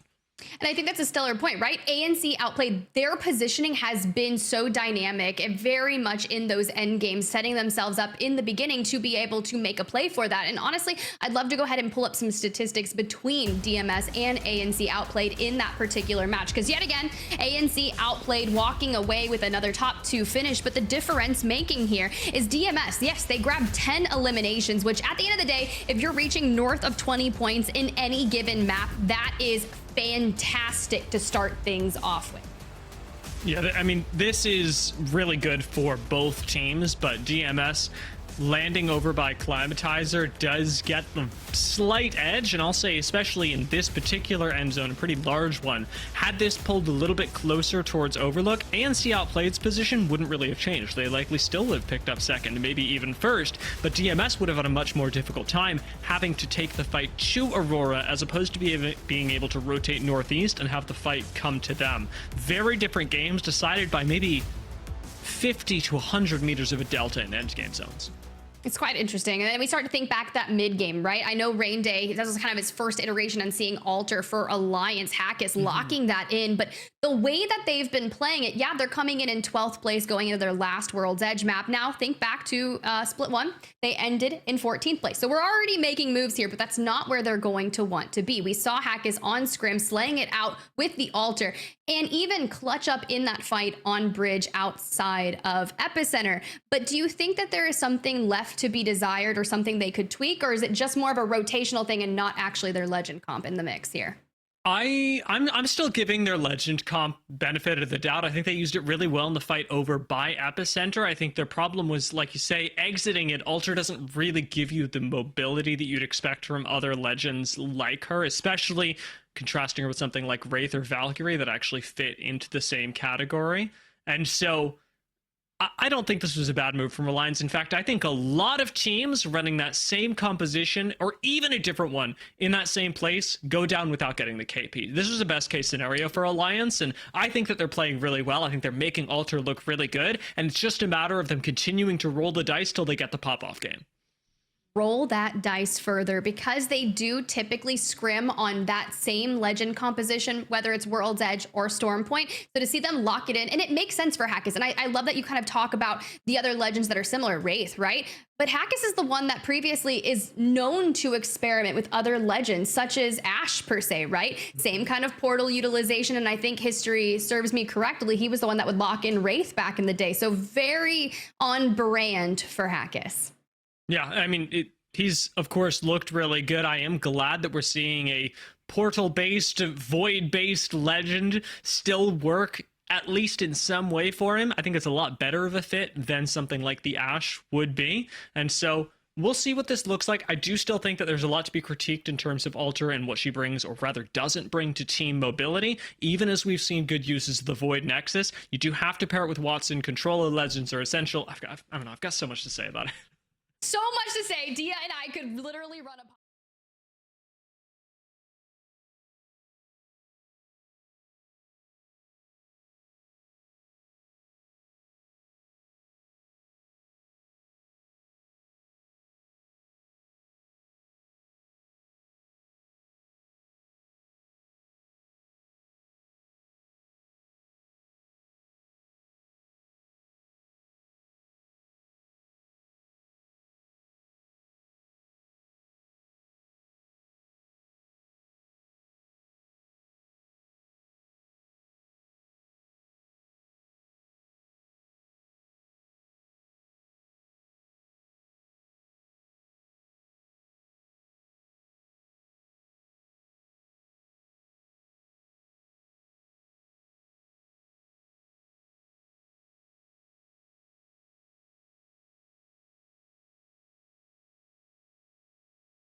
here for split number 2, match day 2. I'm Rainday. I'm here with Tiff and Dia as they get ready to cast. We just wanted to take a little bit of time to make sure that we were caught up to date with all the action that's happened thus far. Big notes for those just joining us or maybe getting excited to head into it. Can ANC Outplayed continue to outplay the competition without a win? 2 second places in a row. Dia, you were talking to me earlier about how excited you are to highlight this team finally. What makes what they're doing today so successful?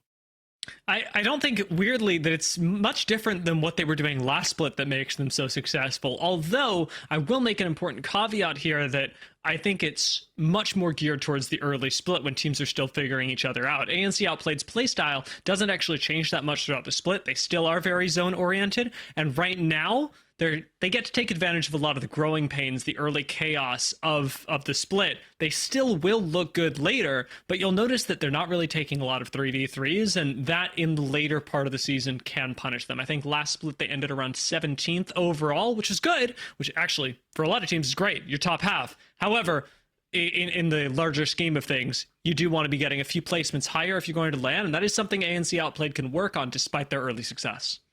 Well, thematically, let's walk back through our first games and talk a little bit about what we've seen, because, Tiff, it's been interesting to watch ANC Outplayed and Aurora be in every single top 3. However, they haven't won the games. It's been Go Next Esports first and DMS in our second game taking the first place wins. What does that say to you about how this lobby is functioning so far? It says a lot considering yesterday Gaming Gladiators were able to take the overall despite not having any wins either. And with ANC Outplayed kind of kicking things off very consistently in terms of 2 second places, both with 7 eliminations, it just goes to show you that if you focus on that long game and focus on the position in general that you want to play from that end game, that the eliminations will come, and that's surely what they are doing. That's a great point as well. The team who won yesterday did not win any games, but they did get 2 second places. So for tracking that, so far ANC Outplayed are looking like they're the next contender here. But Aurora, a team that is really a marquee team here alongside Alliance, which we could spend probably a whole block talking about Alter and what Hockey's is doing, but I'm sure we'll have plenty of time to highlight that. I think Aurora, to me, is a team that gets to play back-to-back.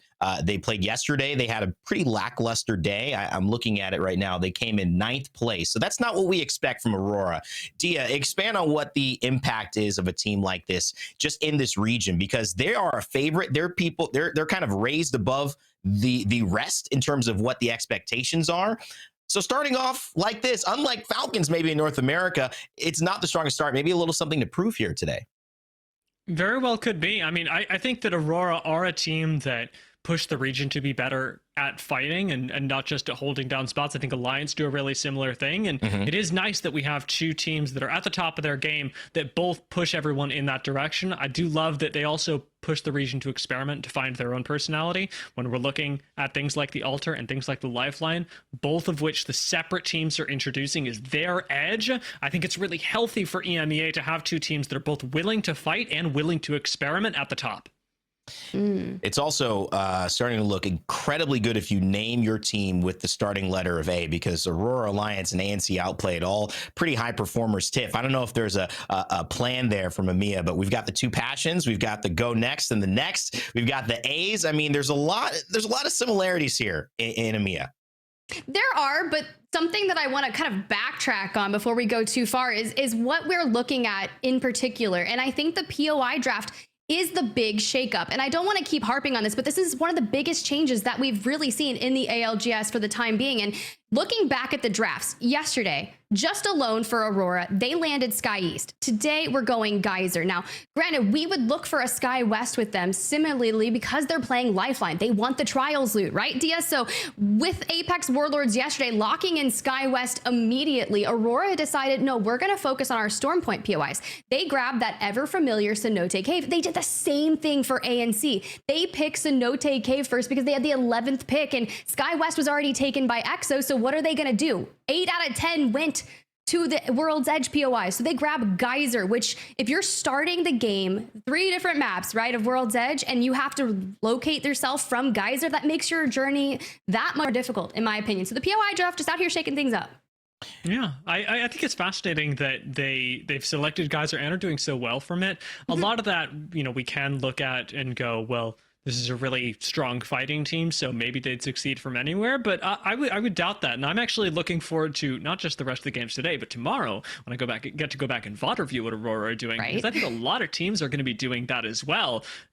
it's tough to find success out of Geyser, and to see Aurora on the first day of the POI draft doing just that when their playstyle contrasts so sharply with what's been successful from Geyser before, Randy, it's nothing short of like miraculous. It is. And the other thing we got to remember about Aurora is they love to play edge. That is their style. They've cultivated it so well with the Lifeline and these new Evo caches, which in season 20 with the perk system allowed this new lineup to really take advantage of all that was available. But now with Geyser and the northeastern kind of north zones, it's been more difficult for them to avoid conflict earlier on. Yet, so I think this is still a great sign for them, not getting their priority play style, not necessarily getting the easiest abilities to maybe backtrack all the way west or southwest zones and kind of come in late to the fray and keep fighting those teams on edge. They've still managed to get into those top threes. So for me, this is the type of performance I would be expecting of a team to bounce back from after an okay day number 1, and now obviously looking like a favorite here in day number 2.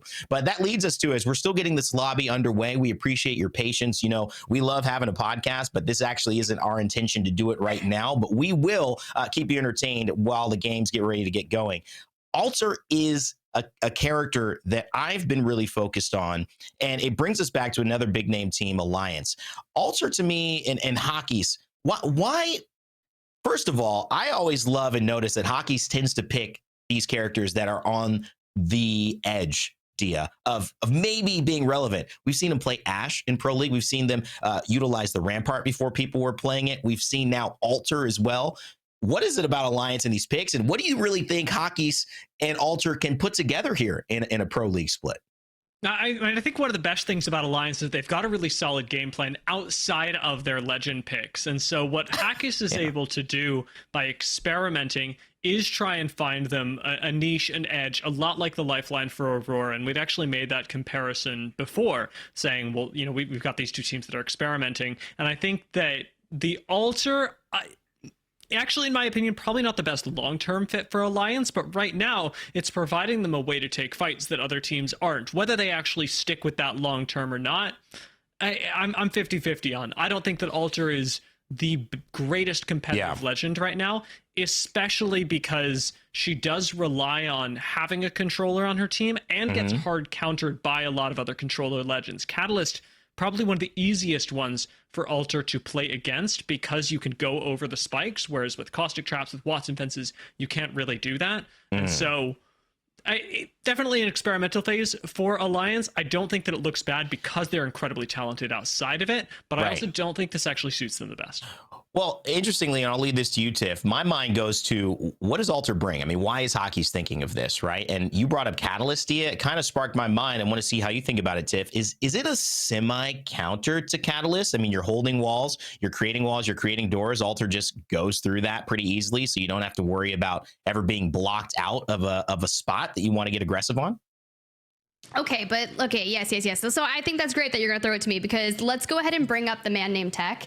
And this has completely ruined all of my ranked games. Thank you, Tech, in North America at one point in time. He was pairing Alter with Crypto, right? So you immediately throw down the EMP and you use Alter to lay siege to a building that might have been super defensive alongside the Catalyst with the ferrofluid reinforcing the doors. And granted, all the changes that came through for Catalyst at the start of season 21 with Upheaval, a lot of people locking her back in. But at the end of the day, I think it's interesting to see what they're utilizing. Now, granted, the fights that we've witnessed from Alliance from our first two games really haven't showcased Alter in some of the best light that we could have seen, right? You guys were casting it. You were saying, hey, she's great to get you back onto high ground. It gives you a little bit more of that verticality that Horizon typically did with the gravity lift.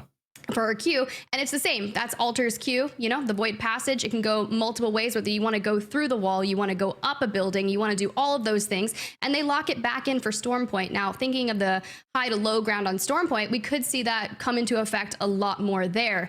Despite that, I don't want to think about what Alter brings to the table. I also want to think of what they're giving up. Because the majority of our squads are running Bangalore Bloodhound, and in this heavy scan meta, that end of the way, we're giving that away. But enough about that, because we could honestly go on forever, you guys. We got the map rotation. We got game number 3. Thank you guys for being patient. We wanted to make sure that all players were connected up to that lobby. So go Rain Day, enjoy that break. Dia and I, we got you from here. Thanks, guys. Bye, Rain Day.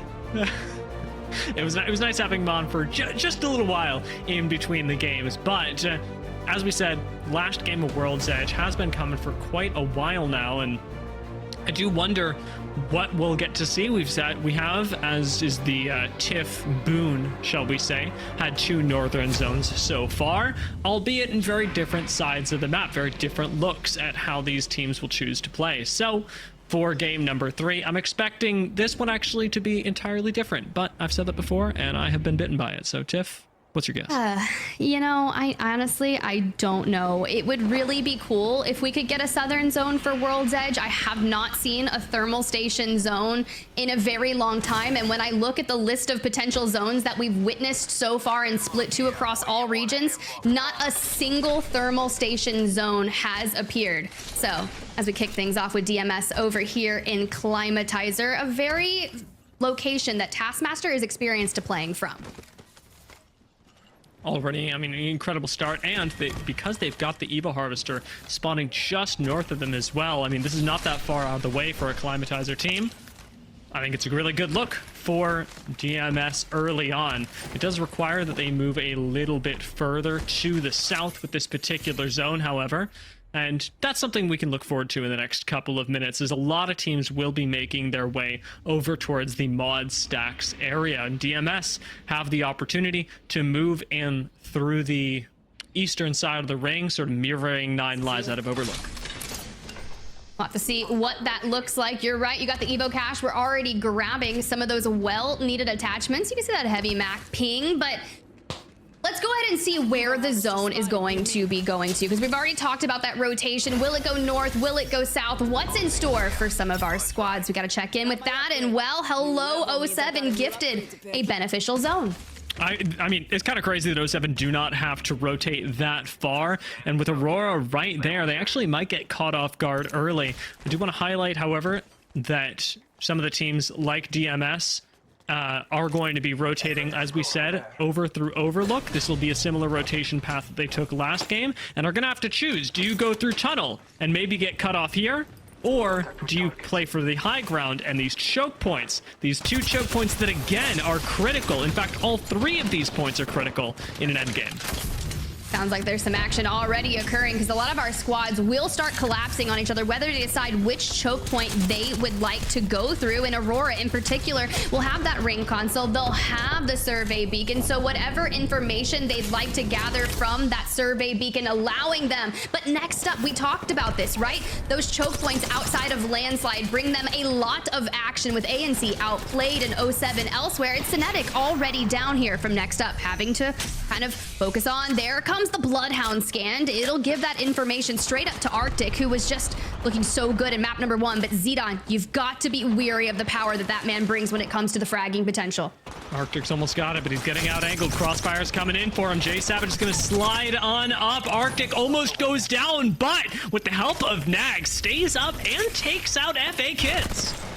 You've got to be weary about how you're going to keep that reset moving. But for Go Next Esports, already finding some good damage here. Straight on over. Kashera grabs that knock onto 9 Impulse from the high ground. We don't want to let Hardeki get a chance to even let that lifeline res go through. And Kashera is on another level. He is just throwing down so much damage. It's Kashera's day. And Aurora are down. We did talk about them getting caught off guard. I thought it was going to be by 07, but no. A really nice wall up to the high ground by Go Next takes them all the way back into... this is also called Grandma's house, so don't be confused, guys. It's the other all the grandma's houses. Plenty of grandmas that live in World's Edge, and we just have to make sure that we're visiting all of them. But for Go Next, this is a house that you would typically see a Watson team kind of take home. Now, granted, Aurora, Landing, and Geyser get privy towards that first zone that pops their way, right? But that's very counterintuitive when it comes to the way that Aurora likes to play. Very edge-oriented. So already being in that next zone where you have to fend off the majority of teams rotating in, it's just not going to fare well for you. I do want to highlight that it wasn't just Aurora that went down there, but a couple of members of ANC outplayed as well. So our squad that was taking home a lot of seconds is now put in a very difficult position where it's probably not going to be their game to recover banners. They don't have a lot of ways to make their way out of center zone. This fight all the way in the west does cause a few problems for Alliance, but it is just slight annoyances, especially early on into this game. Nobody's seriously gatekeeping in Ring 1 with your ability to tank it. Instead, they're poking for a little bit of Evo, perhaps the chance to get a kill, but not a whole lot more. It's gonna be nice. They're gonna be working towards purple evos here. They've got an evo cache. They had a survey beacon down here at Mirage. So a lot of well-needed things. And Unlucky debuting that newest Watson skin that just dropped. And you can see here, Kneecaps wanting to hit that res over at Landslide. They should be able to get this one off as Exo Clan still very much on that Lava Fissure side. But we did look at Alliance at Mirage nearby. We'll be able to say, do we want to push on over to this and rotate north to go south again, or do we just play our own game and stay through staging? And kind of funny they've ended up picking up Revenant as well. I thought if anybody was going to do it, it would be Atlas, who was one of our few teams to be running Revenant in Challenger Circuit. But Kneecap were like, you know what? No, we haven't gotten enough kills. This hasn't been our day on World's Edge so far. Let's play something that just takes 3v3s. And playing out a Landslide, and with the scan coming in, I heard somebody call the survey beacons man scans the other day. I think it was Weave in North America. Scans. I love it. So now that they've got the man scan, they should know exactly where to find and where to gatekeep teams from, as EXO are still caught up in Lava Fissure, and Alliance, we just saw move down to staging. I love that we've kind of got these off-kilter picks with Revenant and Alter, but regardless of what they've decided for those Legend comps, that team is still averaging their placement 16.5 over the course of 2 maps. So I'd love to see that kind of boosted up here for the final edge and final game of World's Edge. Alliance still over in staging, but with that zone, I'm really curious to see where we pull to, because geyser zones are incredibly fickle and we split the distance and center on up. Pulling continuously towards this area as well. I mean, ANC Outplayed do not have a bad spot. It is looking like the choke point coming out of mod will still be incredibly powerful, and your ability to transition to play just behind the rocks, it's so difficult to describe, Tiff, but just behind the rocks that lead out of mod and into Lava Siphon on the low ground, that's where we see a lot of these end zones played. You'll remember maybe Dark Zero winning a zone like that at Split 1 playoffs, but it is looking increasingly like we are pulling into this area that does require a lot of teams to basically make a wild sprint at some point in the next 3 zones towards those rocks. Yeah, that's going to be tough. I'm looking at Nessie, who finds themselves just in the center of so many squads. And I love that our observers immediately bring us over to this free cam shot. You can see JMW and co on the other side, rolling teams on the opposing side of Nessie, wanting to start maybe rotating throughout this. Now, however, that ring console scan, it would be cool to get it if they could, but I don't think Nessie is going to allow them. Bazaar on your screen goes for a little scouting there, and with double time is able to dip, dodge, get out of way, and a smoke invested too.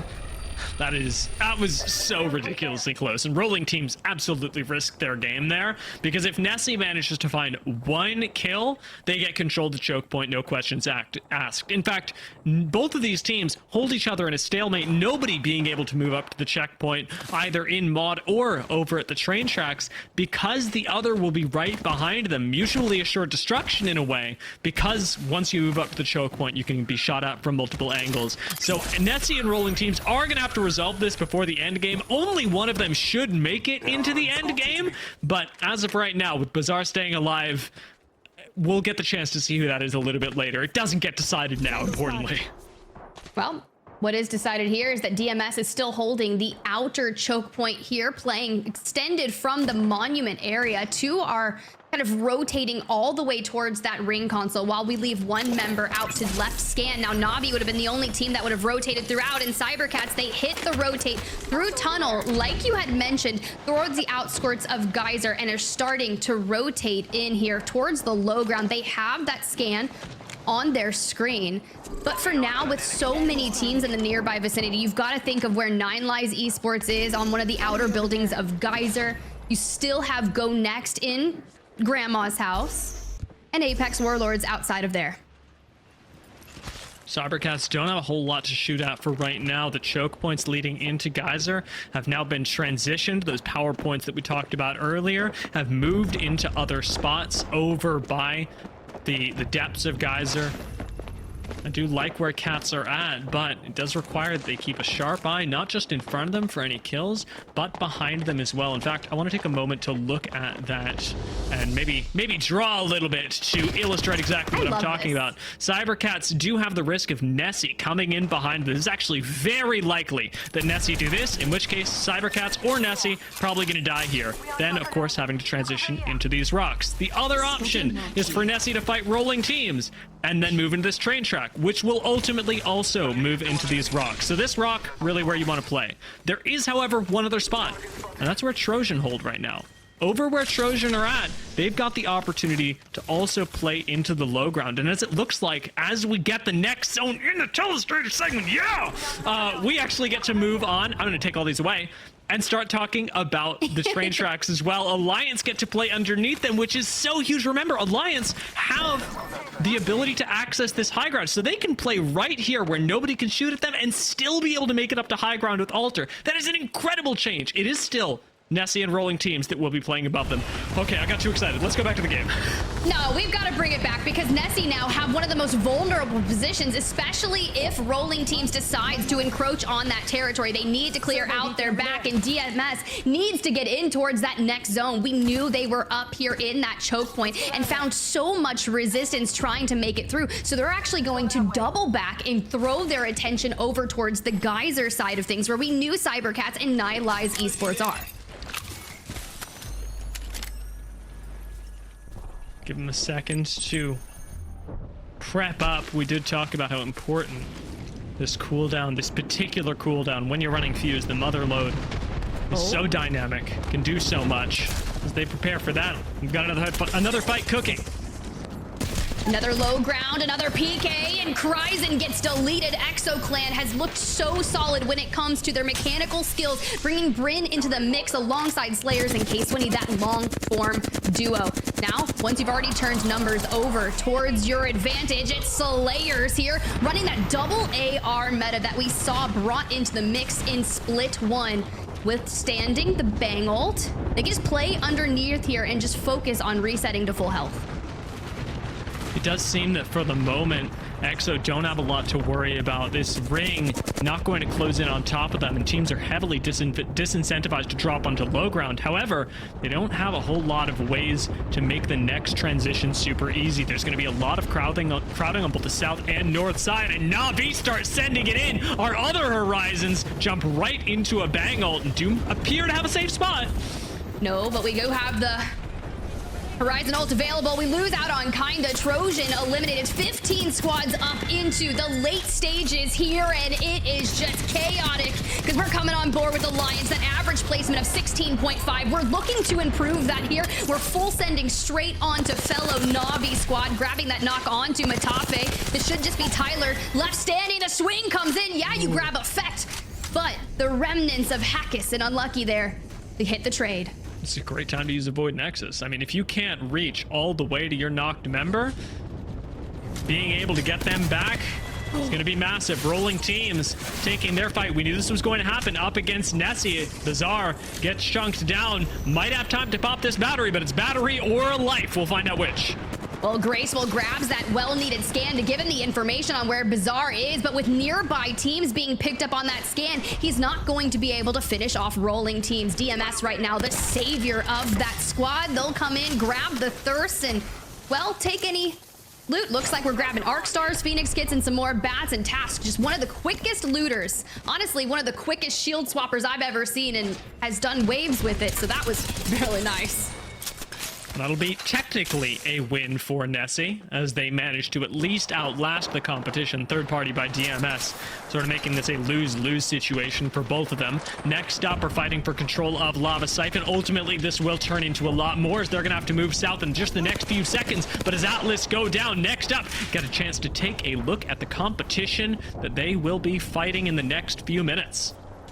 Very impressive here with Nags, Arctic, and Cinetic finding success You look towards where 07 is, well, they're not in the lobby anymore, and they had started in Lava. Siphon and Next Up would have taken that position where likely 07 would have been. But for Nine Lives Esports, who were beginning their journey in the Geyser buildings, have moved up onto this high ground and are now the object of everyone's attention, such as Go Next Esports, who have to move.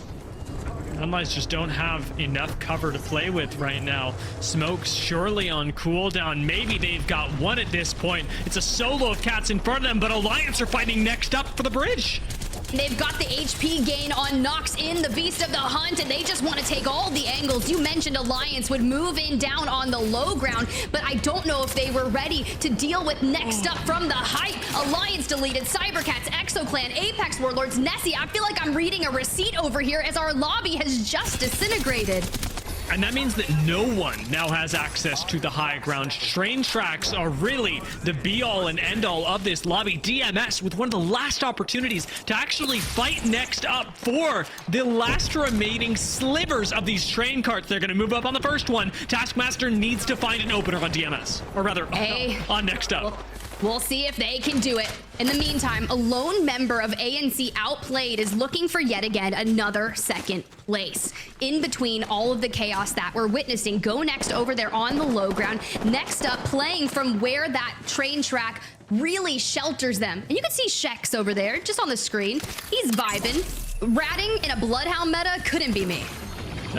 This is actually unbelievable that ANC Outplayed get two of their members taken out without Watson, without any of the tools that they would normally have in an end game, have still managed to make it into the top 5 and could make it even further. That is absolutely bonkers Apex Legends to me. You should just be really grateful that no one mowed the grass down there because we've got some cover with the high weeds. But for DMS, moving in 6 eliminations, Go Next on 12, having a banger game. But how do we combat this once they clean out their backside? And honestly, it is because the only one that could chow them is ANC Played, and they're a solo on the low ground. But for now, round 5 closing, and we're still allowed to put pressure onto the low ground. Next Up, though, just above them, and Go Next really anchoring down, trying to push at the last minute. DMS having the onus to unseat Next Up just above them. Now can no longer do it. Watson fence is right above, meaning that you really don't get to play that game anymore. Next Up have full high ground. DMS just below them. This should be your squads that are able to access the first, second place. I do wonder whether Go Next can hold on to this head peak. Will the zone deny them that, or do they get to share in a pseudo high ground with Next Up? They do. The scans come through, and we're gonna use a mobile beacon there to have some excess cover. Yes, ANC Outplayed falls in 4th place, and we're into the final 3 here.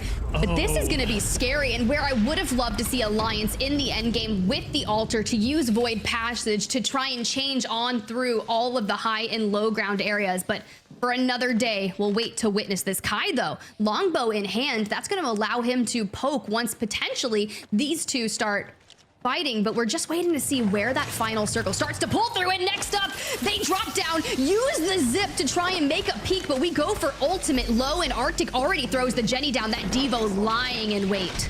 I like this move from Next Up because it shifts the focus of the game. They were absolutely going to get focused by Go Next should they stay on high ground, but now DMS is arguably the easier squad for Go Next to shoot at. They're just making the series of decisions that much easier, using Go Next's position to their advantage, because Go Next can't overswing. They can't peek on low ground because they risk getting shot out by DMS.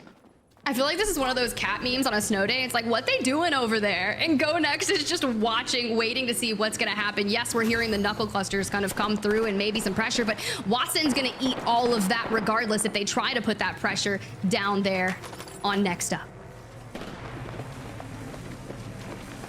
It's just the calm before the storm. As DMS will eventually have to give up this room.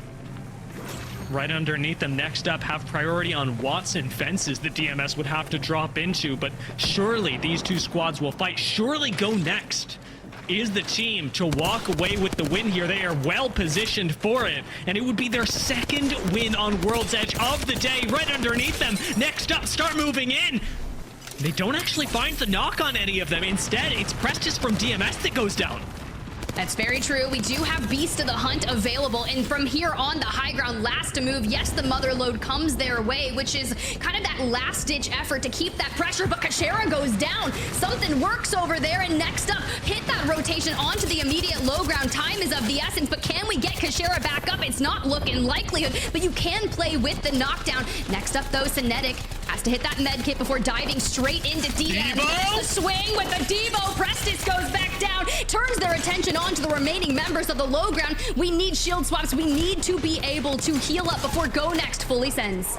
And on the high ground, Go Next at least have the opportunity to soften one member up. That's the Devo down. That's the rest of the squad dropping as well. Kashera, Slav, and Kai come in from the high ground and sweep the last two teams for the win. Winning map number 1 for Kashera and Go Next is not going to be enough. They had to seal the deal with a map 3 victory in style, holding the high ground, letting the other two teams duke it out, and just putting on the pressure with ease. Congratulations, Go Next, for another win. That was such a cool end game. It speaks to all of the nerdy little things that we love about that I love about Apex Legends. But watching Next Up drop onto low ground, make the game a little easier for Go Next. I am amazed by the way these teams played around each other, and Go Next did really well to hang on to the high ground. Their job was arguably the easiest, and I think that both DMS and Next Up, upon recognizing the next zone pull, knew that realistically Go Next was going to win the game, as hard as DMS did try to actually upset that balance. In hindsight, now that we've kind of seen it play through and we knew when the zone started to shift that Go Next was going to be able to hold that high ground longer than, let's say, Next Up, right? Do you think it was a mistake for Next Up to give up that high ground? No, absolutely. If Next Up stay on high ground, they actually full die in third. There's no way for them to live there, because and we kind of saw it play out. But with Go Next, I'm trying to like draw with my hands here, but like Go Next have this high ground to look over, and they can look over here. Previously Next Up is over here, so they can shoot here really easily, but they can't actually over peak this high ground, because then they get shot by both squads, so they have to shoot DM. It's a whole thing. I'll draw it later. I want you to draw it later, and I want you to send me a picture of it, because you're an artist over there with the Telestrator. Once you give Dia a Telestrator, the world is his oyster. Literally, world's edge. And we'll see it in Stormpoint later. Let's go ahead and pull up those match results to see how it panned out for the rest of our lobby, because we've seen a lot of consistency throughout the majority of our squads today. And now we just wait to see how it panned out. Okay, can we give a huge shout out, by the way, to ANC Outplayed for making it all the way to 4th with 4 KP. I cannot believe the consistency of this squad, although the delta between them and DMS is, of course, quite notable, with DMS actually having been able to play the rest of the game.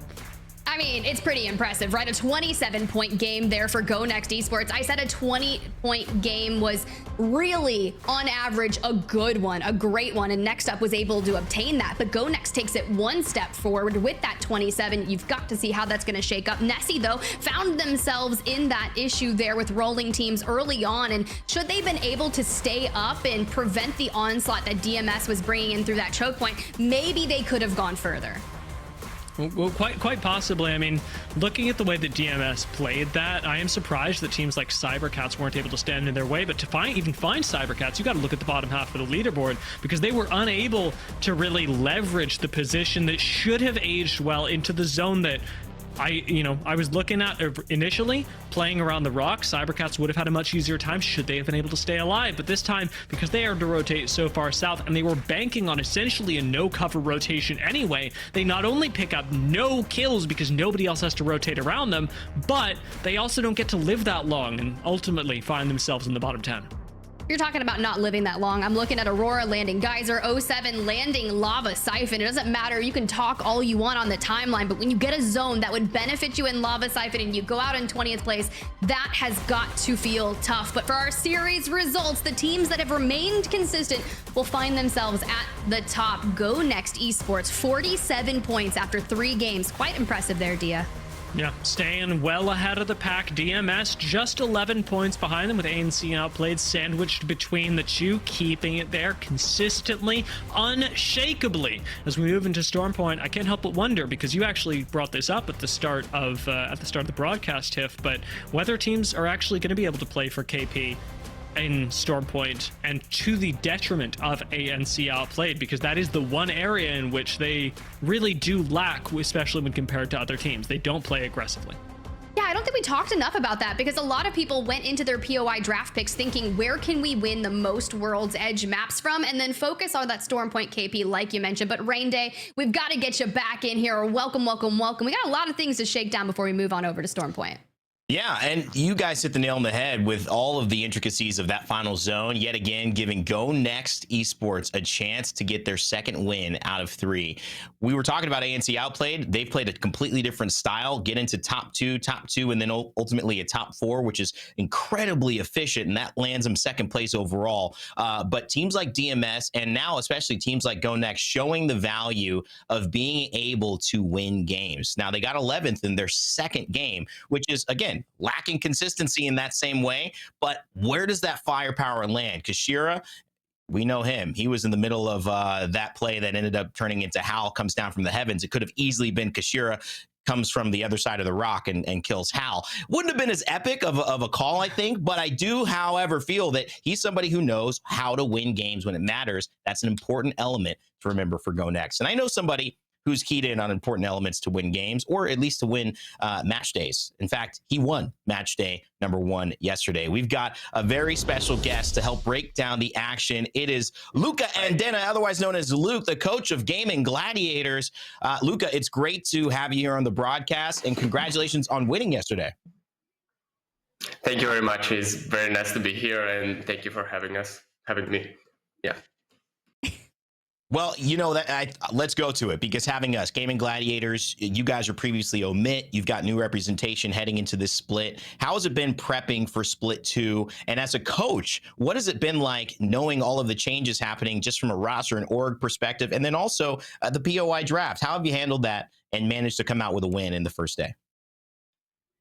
Well, we've had a lot on our plates, obviously, with org change, and we also swapped, as you saw, our roles around, because in the past we had the issue with Lufka having instincts to be an anchor. He has perfect instincts to be an anchor, but we had Blast play anchor because he played anchor all of his life. Lufka had played Fragger all of his life, so it just made sense to keep them that way. And well, we were working on different stuff. We were working on building fights properly, working towards our macro and getting that all done. And now we had talked about the issue of having essentially 2 anchors on our team, because you can work on your game only so much. If your instincts tell you to play anchor, you sometimes are going to play anchor, regardless of what you're meant to do. And since Lufka excels at it, we tried having Blast on Fragger, and somehow, I don't know, he is just amazing at it.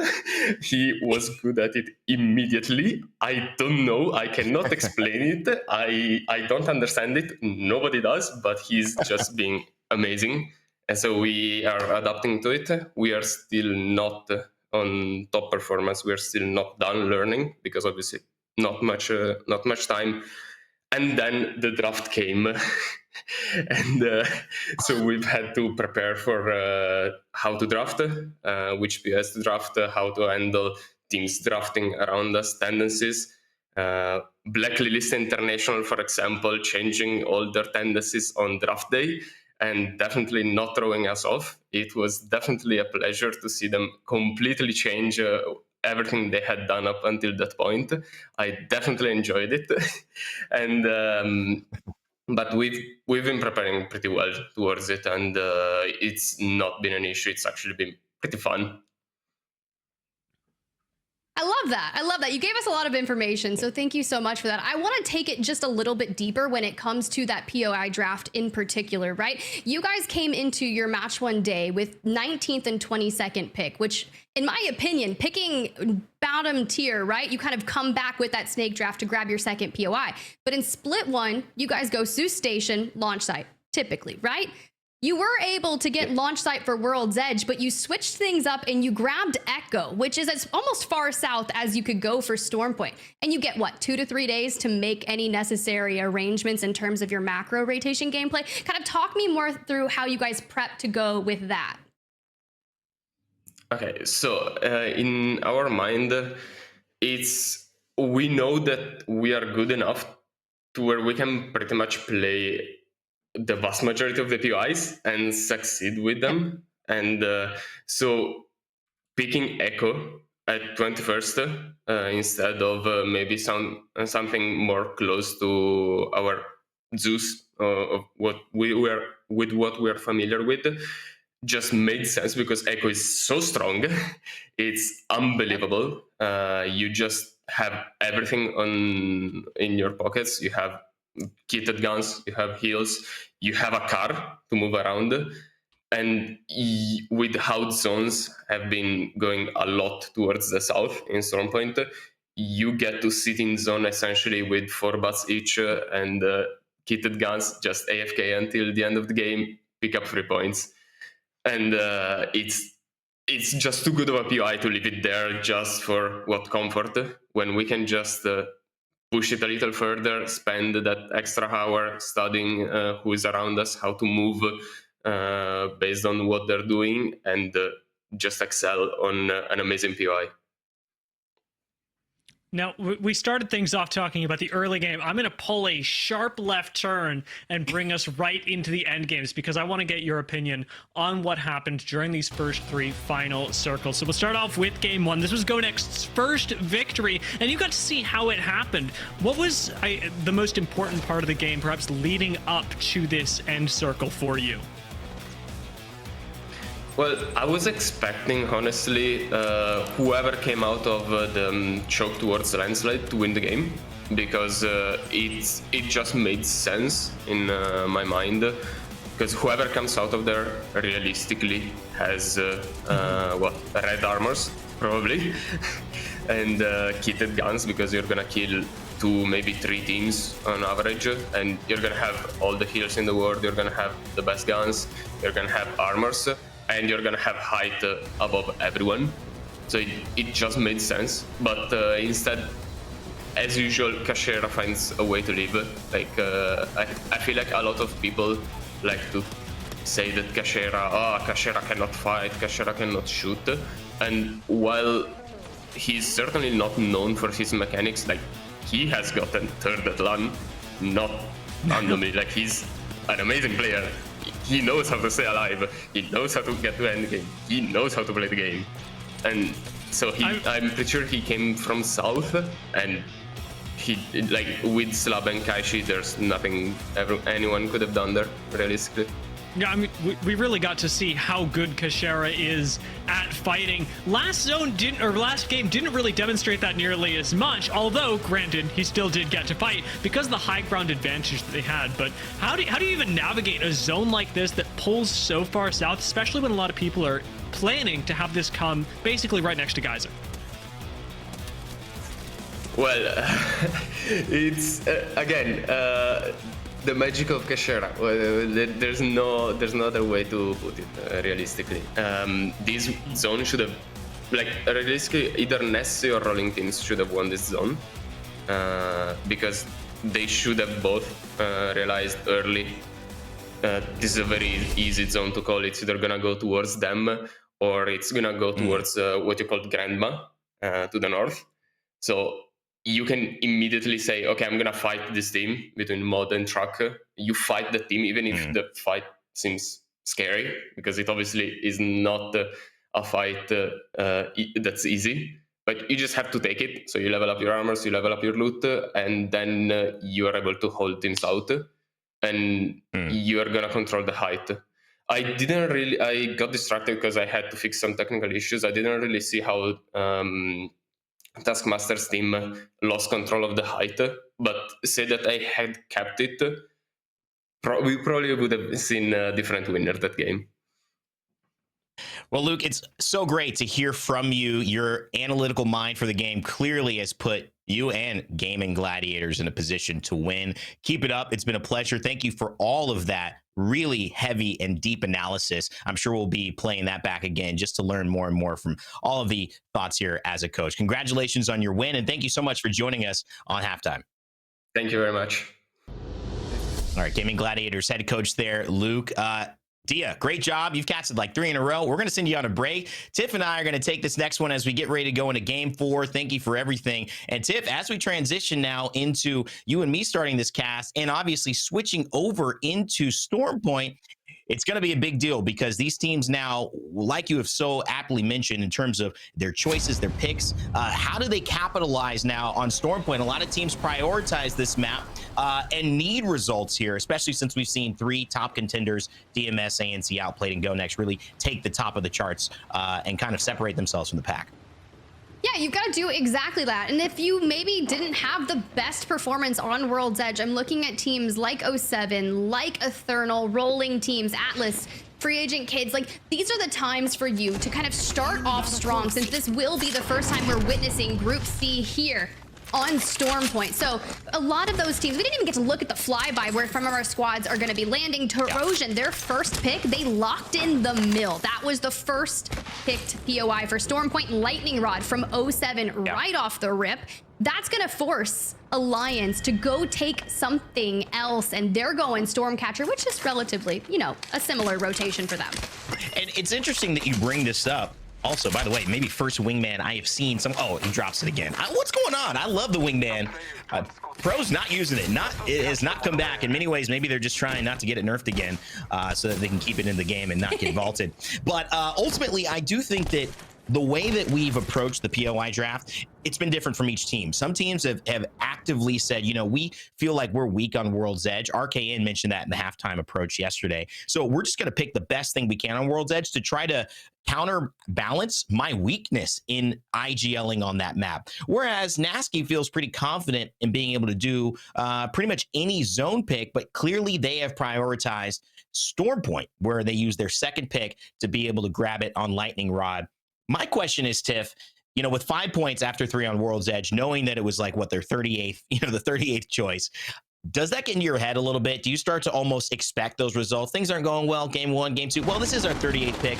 We'll pick it up on Stormpoint. I feel like a lot of teams could get into a mental struggle there, especially if they're not going on their priority pick, as Eternal continues a little bit of a skirmish here. Yeah, I hope not, right? Nasky's been in competitive for so long, so you think he'd be able to just kind of go through forward without that. But for Eternal, going straight into that, cleaning up Nyx right there and just making their way through Millage. A lot of our squads scrambling, because as we got a good look at where that zone was pulling towards, heavy south Cybercats over at Echo HQ. You know, maybe it's because we just had Luke on the broadcast talking about their experience grabbing Echo HQ from Stormpoint and all the southern zones. Maybe a little bit of manifestation. Who's to say the force is not with him? I'm not sure. I love Echo HQ, by the way. One of my favorite zones, favorite places to land in Stormpoint. I think actually my favorite place to land. So much loot, a great early game fight, a lot of options, a lot of ways to play it, whether you get there a little bit late or whether you're right on time. Eternal, speaking of right on time, first fight of our Stormpoint matchup here in game 4, and they get 3 KP, easy. Send Trojans back to the lobby. Just like that. It's well needed, right, Trojan, though? However, they're in 20th place, Eternal in 14th, and 07 Alliance coming from Stormcatcher to assert the dominance onto 07, who ripped Lightning Rod away from them. Wow. Wow. I thought this was a POI draft. You know, I thought we weren't contesting again. I guess my eyes are deceiving me here. And while it isn't a contest, you certainly feel that the pressure was not something that 07 was ready for. Our Denmark Duke, Nasky, you know, talking a lot about him over the last split, and now interviewed him in halftime yesterday. And now 07's performance today on their debut, just 5 points with 4 games gone and 2 games left. What is up? You know, to me, this is it's okay to ask that question. What is up? They've got a lot of talent. Obviously, Zane, somebody that Nasky's pretty familiar with, really confident on. You got to be wondering what's going on behind the scenes, which just isn't working for them to get started here on either map. Yeah, it's tough as we get this good free cam over here. Teams making their way into Echo HQ and fighting for it. You've already got the Dark Veil and the Mother Load in the choke point. DMS in third place after 3 Worlds Edge. Scan connects, gives them information, and Prestis letting that Hemlock rip. Hanzo down, Rakafaka down. Where's Vifes? Probably within those knockdown shields. I don't think we leave this high ground and extend out, but Taskmaster's gonna do it while we've got one watching from the back. We'll see if they're going to be able to get it. But no, back to your point, honestly, Aurora and Stormcatcher know just how you need to rotate out of Lightning Rod, so they just caught 07 right off the rip, knowing that it's a south zone, which way they're going to choose. If they don't come through Stormcatcher, it's going to happen over on towards the right side, and that's exactly what happened. They just read it. Yeah, it's an unfortunate thing, you know, and it's something that you see these teams' personalities. Everyone watching knows exactly what 07 struggle with. They struggle with consistency. They're a team that can pop off for 30 points, whether it's at LAN or whether it's in the last 2 games of a split in their debut, which is still very possible. It's why you never count them out. But that's what's separating them from winning these types of things. And at this point, what? Aski and the boys have done pretty much everything except that. Na'Vi, though, putting it into Aurora potentially. Yeah! Got a 9 impulse. No pulse anymore. Not a spin sear. Clean it up on the Trident as the getaway will not go as planned. Can we just run that back? That was the craziest car chase I've ever witnessed. And for Na'Vi to come out on top of that one? Hey, Fast and Furious has a new meaning here in the ALGS. And Stormpoint with Tridents introducing a whole new way to get around. Here's Nessie trying to get involved as well. You guys are looking at the trailer for the new Fast and the Furious yeah, this is movie. It. Fast and the Furious. Fast and Furious 23, yeah. I love it. I love it. Somebody's got to make that into a meme edit, Tiff. It's got to happen. A little Emerald Gemerald action or some shit. You never know. You never know. But Nessie here on the screen showed some signs of life in that final World's Edge when it comes to getting into a solid position. You can see they're playing off that scan that knows where that next zone will be headed towards. But as soon as teams start to identify that we're going Echo HQ, they're immediately moving in just like Alliance, fresh off their domination of 07, grabs that early knock onto one member of Nessie. So a 3v2 here, Rain. And a much more consistent lineup for Alliance here. Tried and true, Catalyst, Bangalore, Bloodhound. Pretty much near 100% picks for the 2, and Catalyst as well, rounding out probably a strong 65% choice of that flex pick, especially on Stormpoint. May even go higher. JMW surviving, but is he thriving? Probably not. Alliance Aki's quick peek for the Havoc. Should send JMW back to the lobby, and I say should because those were a couple of missed bullets. Sometimes you can't outplay a bad situation. Does he have enough in the tank, though? I don't think so. They're just going to get a quick heal, and maybe JMW's just bought a little bit of time to get away, and Graceful certainly is thankful for that, as he will stay alive. Also, Lions switching up their legend comp. They're not locking in Alter for Stormpoint. They're going back to Catalyst, Bang, the Lud. So you love to see that one for them. And hey, maybe if they're just that much more comfortable on it, let them test out that Alter pick on Stormpoint later. You can see that it's just viable here for Stormpoint and stay healthy on that edge of where that next zone will be collecting. But they're gonna have to move in here after we decide what to do with teams like Alliance and Kneecap. Stay healthy, Falcons. Man, his SEO has gone way up over this last few weeks here. Happens to have the the right name for the timing of ALGS news. We'll see if Stay Healthy can continue here. 14 points as we get a nice overview of the map. And Echo HQ, we said we love it in terms of a drop spot. Well, certainly love it for Go Next Esports. And next up, we're next to each other, ready to hold down that zone. A lot of space to play there in Echo as well. Atlas, one of the high ground points, kind of making sure to deter anybody who tries to climb up on any of these stairs, which is a very popular place to hold. Go next on the low ground, Atlas, making sure. And honestly, once a team decides to anchor down below you, it's very tough to look for angles, but you're just going to have to keep in mind that they are still down below. Kashera, fully healthy, just underneath. Now, I know you can get some angles here throughout the stairs. It's just not a fun fight. But since it's on the back side of Echo HQ, as opposed towards that eastern side, we'll just see what Atlas is able to do with it. Yeah, I think there's certain angles on the stairs. I don't think there's angles on these little like square platforms, which is what Kashira is using pretty well to just make the angle pretty possible. But since it's just one, they're just gonna manpower this one and send 2 legends out there to fight one, and it should be easy. Kashira goes down. It is not the only member of the team though, and so this will give still Go Next an opportunity to survive. But Atlas clean up their backside, and that will work here. Exo Clan as well, making a rotation, avoiding Na'Vi, or at least maybe throwing that Bangalore Rolling Thunder to deter Na'Vi. That's a big rotation in from ExoClan, lighting Trident up in the north, and now have Na'Vi, who have found success already on Stormpoint. 3 eliminations, all towards Aurora. Beast of the Hunt invested, but about to expire. And now we'll just have to rely on scans. Matafe, though, gets 1 smoke up in Adam, and it seems they've done enough to force ExoClan to dive deeper towards Echo HQ, but here's the thing. Does Na'Vi wrap around and maybe look to clear out Pylon before they hit the rotation to Echo HQ? Yeah, I mean that is a good point.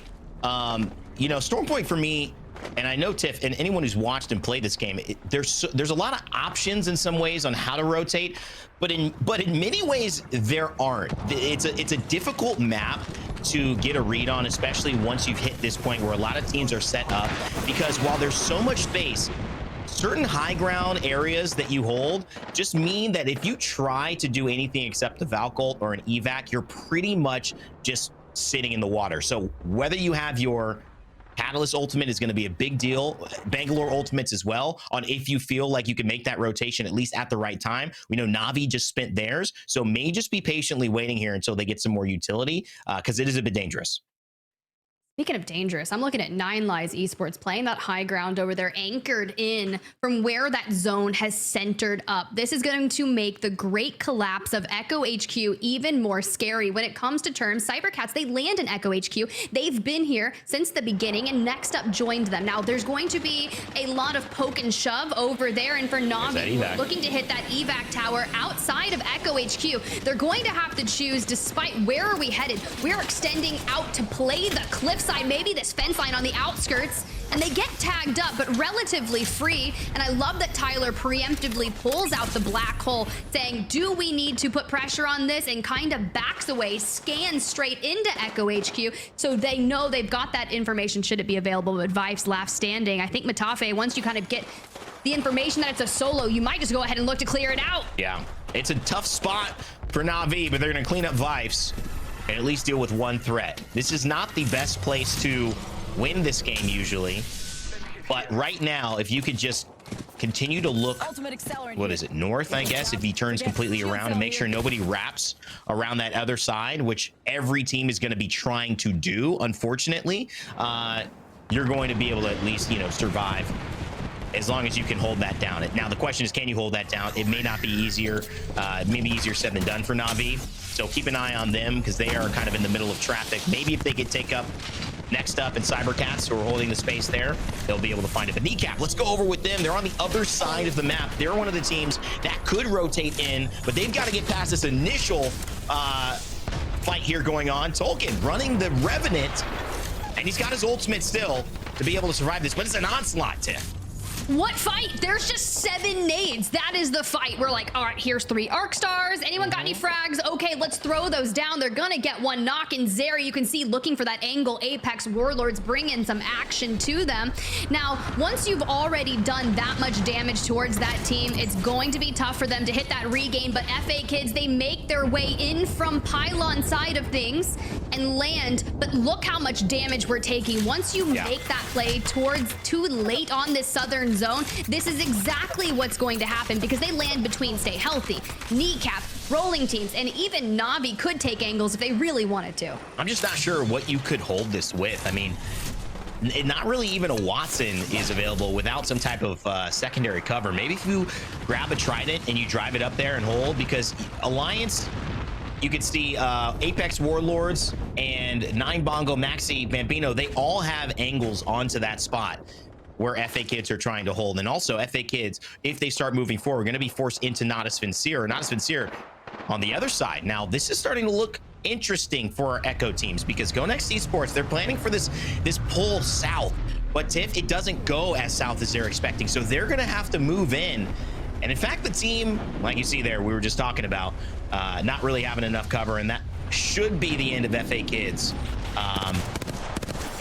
But they're going to survive as long as they can here. Should be. We get Kiner back in and he just goes down to 1 HP. He's not going to have any resources because he's not going to get his box back, and you only spawn in with 2 cells. So he grabs that. On lifeline though, we just have to wait for the cooldown to hit the drone, but it's not fast enough because everyone has already full sent on between. Alliance Hack is grabbing those first initial knocks. How do we survive here? Yeah, good avoiding of a lot of the arc stars. You get the grenades. There's a lot of pressure there. I mean, they bought time. Another mobile respawn beacon. Could they do it again? He wants to grab Banner, but he's got to win this fight. Devo coming out. 75 damage as well. Bangalore slides. He'll go down. It's just Jay Savage. What can he do? Newly from Forge Gang, but he's revealed in the mother load, and he's just going to take a mother load of damage right there in the smoke. It's just a day late and a dollar short for them. The rotation was not where they wanted it to be, and so FA Kids will fall down, albeit they'll put up a good fight and force Maxi, 9 Bongo into a tough spot here as they took a lot of damage going to secure that kill on them. That's true. We lose out on Bambino in the process. Apex Warlords has fallen also, and there were a lot of things that they were trying to do with the FA Kids to stay alive. Even the perk choice cover up to heal up in the smoke, just not enough to withstand that and stay healthy. Trying to live up to their namesake, Mizuko gets laid out as DMS just push on in. Hipfire connects. And Task 1 HP in a dream. Fastest shield swaps to ever live, but it's not going to be enough. And it's Falcons. That's it. You know what I'm saying? Just that zone pull. It's so tough. It was the battle of Echo now to try to survive. But Alliance, oh ho ho, they are in a nice spot here. And one of the reasons I love it is because it's just high ground. They go and they eliminate the team down below them. I think it was next up. Possibly Kneecap actually that they were going after. Yes, it was Kneecap.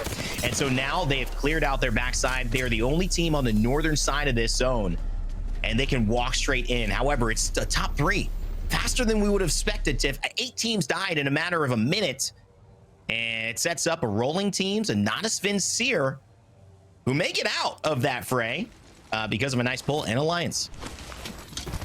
Alliance coming into this game in 7th place overall, have already made it up to 5th. You can see they're going to drop that shield core, grab that bat, and have something to be said for when they decide to make that play into the next zone. I love that we get the picture-in-picture because rolling teams on the advantage side of where the zone is going to pull, but Alliance a short distance away. Na'Vi has the longest journey coming straight out of Echo, and you can see they're already hugging the mountainside trying to hit that rotation. But how do you breach into this IMC armory? I don't see any nades in the hands of Unlucky. We do have the Dark Veil to really use for the end game, but you got to keep your eyes on Na'Vi for the time being. Yeah, now this is where having Catalyst is huge, and both teams end up having it that we focused on here, Alliance and rolling teams. Now, not a Svenseer, I don't remember what they were running, but it's possible if they have a Catalyst here, we can see through 3 walls, excuse me, from both of those teams because they're a little bit out of zone, just out of cover of this rock. They might have to push in just a bit,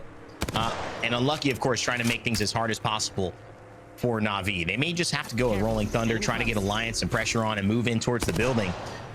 But as you mentioned, Tip, it's a lot easier for rolling teams who could just sit in zone right now and try to just apply pressure to both of these squads. This is the ideal for them. These 2 squads fighting each other first. Exactly, but what Navi's going to do is they're actually swinging around towards the low ground. They grab a knock onto Adam. Matafe answers back with a Rolling Thunder, and Tyler does have the black hole should he decide to use that. They've already made it a 3v3v2. This decision to grab some cover instead of letting Alliance take that engagement to them could have prolonged their life here towards the end game. There's the wall. It's a little late. Na'Vi make a good move, though, and they take down one of RTS, who are still somehow alive, and Alliance are in trouble. There's the black hole coming out from Na'Vi. You have much more of a fight, so they've got to get aggressive, which is why they did it. They don't have the utility of the Catalyst to survive, whereas Alliance, though, all with those shield swaps back on to all reds. But Na'Vi have taken the high ground, and they have found a huge advantage. This Hemlock should do work, but right back there, Tyler peeks his head. It takes about 125 damage himself. They do not need to overextend here, but keep that pressure down south, and they do just that. Here comes the blood scan, so they're going to be sitting on Effects radar. For the time being, it sounds like Rolling Teams might have gotten their third back in, but Navi sends Alliance before they can focus on healing. Matafe anchoring from the back, sending all the damage down. 8 eliminations to be had, kinda, with the flank. Alliance dead, but now here's the deal. We're in a 1v3 against Rolling Teams. And they could just walk this one. They could punch it out if they want. I mean, I know that there's some strong players on Alliance and Na'Vi, but they're not going to overcome 3 like that. Rolling Teams, they roll the lobby, and they start strong in Game 4 with a dub here on match day 2. They started in Devastated Coast, they ended in Echo HQ, and their first win of Split 2. Well done, Rolling Teams. And honestly, getting into that IMC armory early on allowed them to have the most cover out of any of our teams in that endgame. It's a shame that we lost out on Adam right away from overextending, but the quick thinking to throw it back down and get him into the lobby really just saved them. Yeah, that was huge, and that's the benefit of time. That's the benefit of the zone rotations, and it's also not as Vincere who kind of helped that. If there were 2 defensive teams who were kind of vying for holding space and using catalyst walls with dark veils to really, I guess, make it so no one could get aggressive on them, might have been a different story. Maybe pressure would have shifted onto RTS to make a move earlier, but because Na'Vi only had the horizon, their really plan and their only way to go was to get aggressive with that black hole and ended up rotating Alliance off of that rock, and then they were able to capitalize. And I think each team played that to the strengths of how they were built to win. Ultimately, RTS were just the stronger team in that position. A nice win from them, Tiff, and a good start, especially on Storm Point. Yeah, definitely. And all I could think about while you were saying that was Gojo in this scene in the manga of him. Nah, I'd win. And that's exactly what they did. Well, that's why you got to lock him up. Just stronger. That's why you got to put him in the box. Yeah, you just can't let Gojo in there. Pretty insane. You know, I would say that some people feel that has occurred in the landscape of Apex. Maybe some super team, some super identity that if even in the playing field means that nobody else has a chance. But in the end of the day, EMEA, you know, this is a region with a lot of parity and a lot of new teams showing up and saying, we belong in the conversation for first, whether it's ANC outplayed and their consistency on World's Edge, which is diverted here on Storm Point, or it's these pop-off moments that we've seen, not as Vincere, Rolling Teams have a chance at huge top 3 from teams that were not in any of our previous top 3s. Tiff here in Storm Point as a great start for them. A great start is 21 points. Navi, though, 11 eliminations. Now, mind you, kinda was that kill leader in yesterday's matchup in A and B with 15 eliminations. So could potentially be looking to run back to the top of the leaderboard of that. But Alliance showing up, we said, you know, in 9th place overall outside of, you know, the first 3 matches. So bolstering that position, right? 16.5 average placement at 1 point. This has got to boost that up. Stay healthy, though. We saw them in DMS trying to make that rotation into Echo HQ, so I'd love to jump on over towards the second page here and see what happened to Cybercats, who actually land in Echo HQ. 2 points.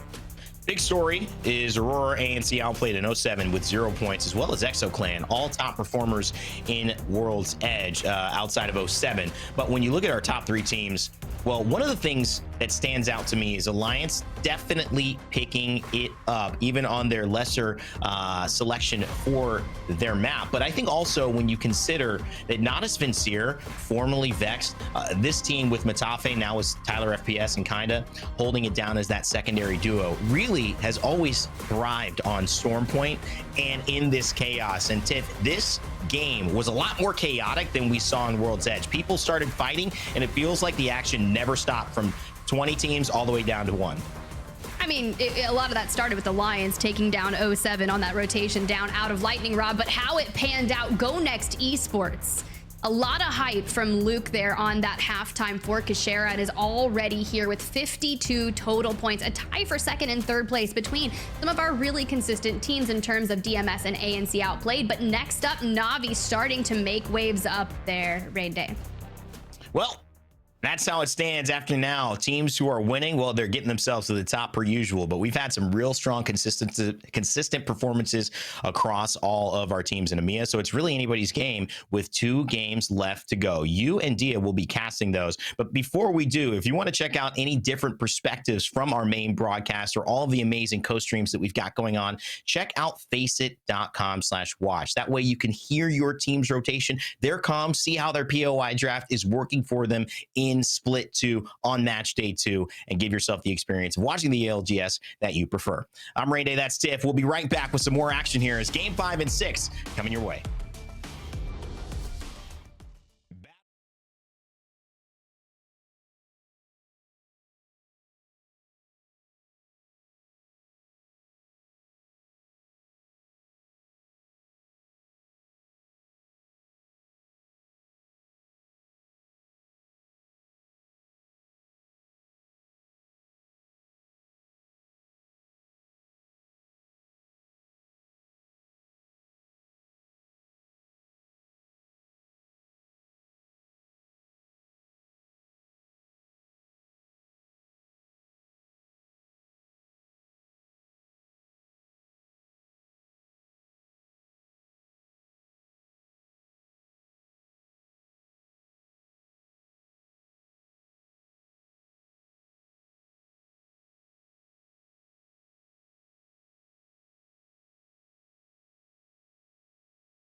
Everyone, and welcome back to the Apex Legends Global Series. It's EMEA, and we've already finished 4 maps, but with 2 maps on Storm Point left to go. I had to get you back, Dia. I don't know if I just missed you or the Telestrator moments, but it's good to have you back. I hope your break was good. It could have been either. I won't take it personally, honestly, Tiff. I was sitting here in stunned silence watching the car chase that we got in Game 4 going, what am I witnessing right now? I think we've seen like one half car chase before. This was a real full-on Trident v Trident situation. Ooh, well, who would you cast as The Rock and who would you cast as Vin Diesel in that moment between Navi and Aurora? That is important. I don't have enough data on their status of balding to give you that answer. Perfect, great. Whichever team has more of that. Great. I love that that's what you're going with. So the status of balding. All right, Dia, you do not suffer from any of that, but we got a good look at that map rotation there. And well, the flyby of the drop spot, since we didn't really get to see it prior to map number 4, but a lot of interesting things occurred there in map 4, Dia. And honestly, one of it was 07, right? Lightning Rod. They rip it from Alliance. Alliance lands Stormcatcher. And on that rotation down south towards Echo HQ, Alliance is just meeting them in wait. And they took them out. Do we think we'll see something similar occur here in map 5 and 6? I suspect that, well, we may not see exactly the same play, that the rivalry between these teams will continue, especially because Alliance is really familiar with how to play out of the Lightning Rod area, and so they should be anticipating a lot of rotates that 07 make, where 07 are still sorting things out, figuring out exactly how they want to play from this incredibly powerful POI. Alliance should always be one step ahead of them, and are essentially, as we're seeing with a lot of these POI drafts, Alliance are proxy playing Lightning Rod. Like, they're playing Lightning Rod, they're just playing Lightning Rod from Stormcat. You know what I'm saying? Yeah, exactly. Yeah. No, I think that's really smart to say. And I had a chance over the course of the past couple days to watch a lot of these POI draft watch parties that we've been witnessing. Nice Wig's done some. I know Greek has as well. And one thing that they like to ask their community is who won the POI draft in terms of getting the actual best POIs. And as we get a good look at that map and where it's pulling, Dia, do you agree with the fact that you can win a POI draft based on how good of POIs you secured? Because I feel like you have to tie it into the correlation of the good POIs plus the performance from them. Yeah, I think that you can. I think there's not one winner to a POI draft, which is sort of like the weird thing about that statement. You can definitely say, well, you know, this team played it the best for them, but because of the randomness of rings, or rather like the way that you can't really predict where the rings are going to go, and the way that play styles play a big part in like what POIs you're going to want, I don't think you can say ever that one team wins a POI draft or not, because everybody's balancing slightly different variables. However, I will give it to you. There are some POIs that just you'd like to have, sort of no matter what. No, I think that's fair. And for EXO, who got Trident, right? That's exactly what they used here to wrap around onto wall, looking for KP straight onto Kneecap, the scan, the smoke, all of the information. And the Hemlock Iron Sights are one of the grossest things I've ever seen, but still making it work there. I mean, this is also incredibly confident, I'll say, from EXO-Clan. I think in other games we might call it BM, to land Trident and say, you know what, with worse loot, with less time to do it, we are just going to use scrim terms, full ape the team that is playing out wall because we think we can beat them. It's actually a strat that teams that landed Checkpoint used to use onto North Pad, saying we're gonna land North Pad, we're gonna send you. Now the same thing's happening for EXO-Clan. Looks like they certainly can send. I don't know if it'll go their way. Slayers goes down. Swinny may be next, but does find a counter knock. Oh, Bren doesn't have a grav lift. He's on a 20-second cooldown. I know he was looking for a potential way to get down there, and Slayer's from the low ground now able, but the push from Kneecap. Do you think this confidence, it's not necessarily paying off? We've seen clutches from Slayers, but already being down. K-Swinny, Phoenix Kit being popped. The scan comes in, and well, oh my God, they've got to make a play, but look who wants to show up. Nessie! I mean, the confidence on this is just as quick. Nessie have really responded so quickly to this fight that I can only suspect they knew it was coming, that they'd heard some whispers in the wind about what EXO were planning to do. They don't actually find the kills, however, nor any knocks to follow up on it, and now are kind of stuck in no man's land. Do they retreat back up onto the high ground? We've got even more teams showing up as 07 are taking pot shots at Kneecap from the high ground.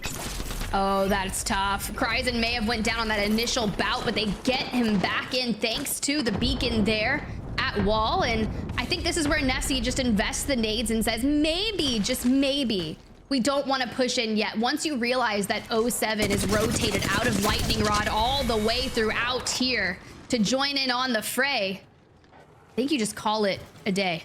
I am putting myself in Swinny's shoes, I am fuming right now at how this has gone. We land Trident, we ape wall, and not one, not two, but 3 teams are now what we're ultimately fighting. This is not going well for EXO-Clan by any stretch of the imagination. They may very well be the first team to go out. The only, I guess, difference with that would be if Alliance are actually able to finish off a squad that looks like they are attempting to in Pylon. Hey, that nice rotation out of Stormcatcher paying off when the zones keep pulling south. This time, everyone's making their way over towards Pylon, and as the zones intersect over that mountain southeast of Pylon, and with some of our squads that do land Devastated Coast rolling teams, they would have gotten there early on. And to see how we combat that, we don't, because we don't even get to play the game. They're the first team that's eliminated from here just before this, and Alliance is able to move in toward that outer compound building towards the east of Pylon. 07 now have to fight again with a couple of squads that were still in the area. We know that EXO is still around here. We know that Kneecap is as well. How do they balance it? Do they even, or do they just continue the EXO ape? Let's find out with the listen in on 07. Oh, 108. Get this kill, boys. 1 HP. Behind the blue. Oh, he's banning. Kill him. Go kill him. Push him, please. Nice, Nesky. Good shit. Where's his teammates? Don't know. Don't care. Get the car. Love that. There's an evac here as well. No mercy right now. No mercy. I'm fucking horny. But I think it's hard. Zach, I still got that barrel for you. Here. Yeah, drop it. Dropping 3 Thank you. cells. Got him. Oh, I need more energy. I only have 188 double. Yeah, I have 160 for my Havoc. Keep it. It's fine. Okay. I'm in. We're good. Get this. I'm just boosting for the UAV. Fuck it. Okay.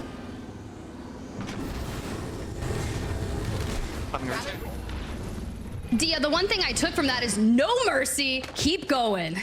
kill everybody, I think, was the part that really stuck with me. And that certainly is true over at Wall. 07 still pretty far from zone, where we're seeing more teams pile into pylon. So lots of ways to go until they reach this area. Hitting the man scan on the way in should help them out in terms of evaluating how you actually approach pylon. But for next up, it's actually pretty straightforward. They've sat here for a while. They are one of the few teams running caustic, but in this specific spot at pylon, I gotta say, I really like it, Tiff. Caustic can provide a lot of value when defending height in pylon. I mean, you're putting those gas traps in really solid positions surrounding all of the ways to get towards that high ground, but Kneecap, you know, started their journey at the wall and ran into a lot of fire early on.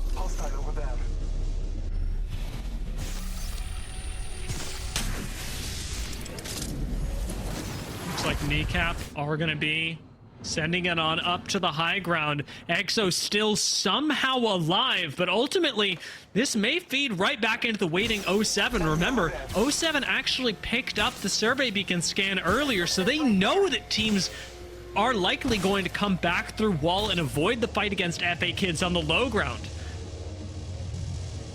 Not looking super hopeful for Kneecap, as they do not have a lot of options. 07 waiting for them on the high ground. A nice catch on the Trident. Should mean a kill goes down to them. There goes the knock. There goes the full. Exo Clan are full out of this game. Kneecap still waiting in the zone, however. 07, no mercy. That's what they're bringing into this. And, well, when that blood count scan gives you that information, a nice scan in return, Nasky, though, is not going to be able to take angles on the player beneath him, but he's going to jump down instead, ignoring the player in the building, leaving that up to Amphi and Zane, and we are on the prowl. So we've seen Exo go down. Kneecap look like they are next on the chopping block. It's important to remember that these were the two teams that the whole first fight was started around up here in wall to begin with. Kneecap do manage to survive for now, still sitting in wall, but with the next zone starting to close, they haven't had the opportunity to pick up heals. And Tiff, it may be one of those rare times where we actually see a team full die to zone if they're not careful. And they have one of the largest journeys to go, and hopefully Tolkien can make it happen. Look for some heals, which will be very precious.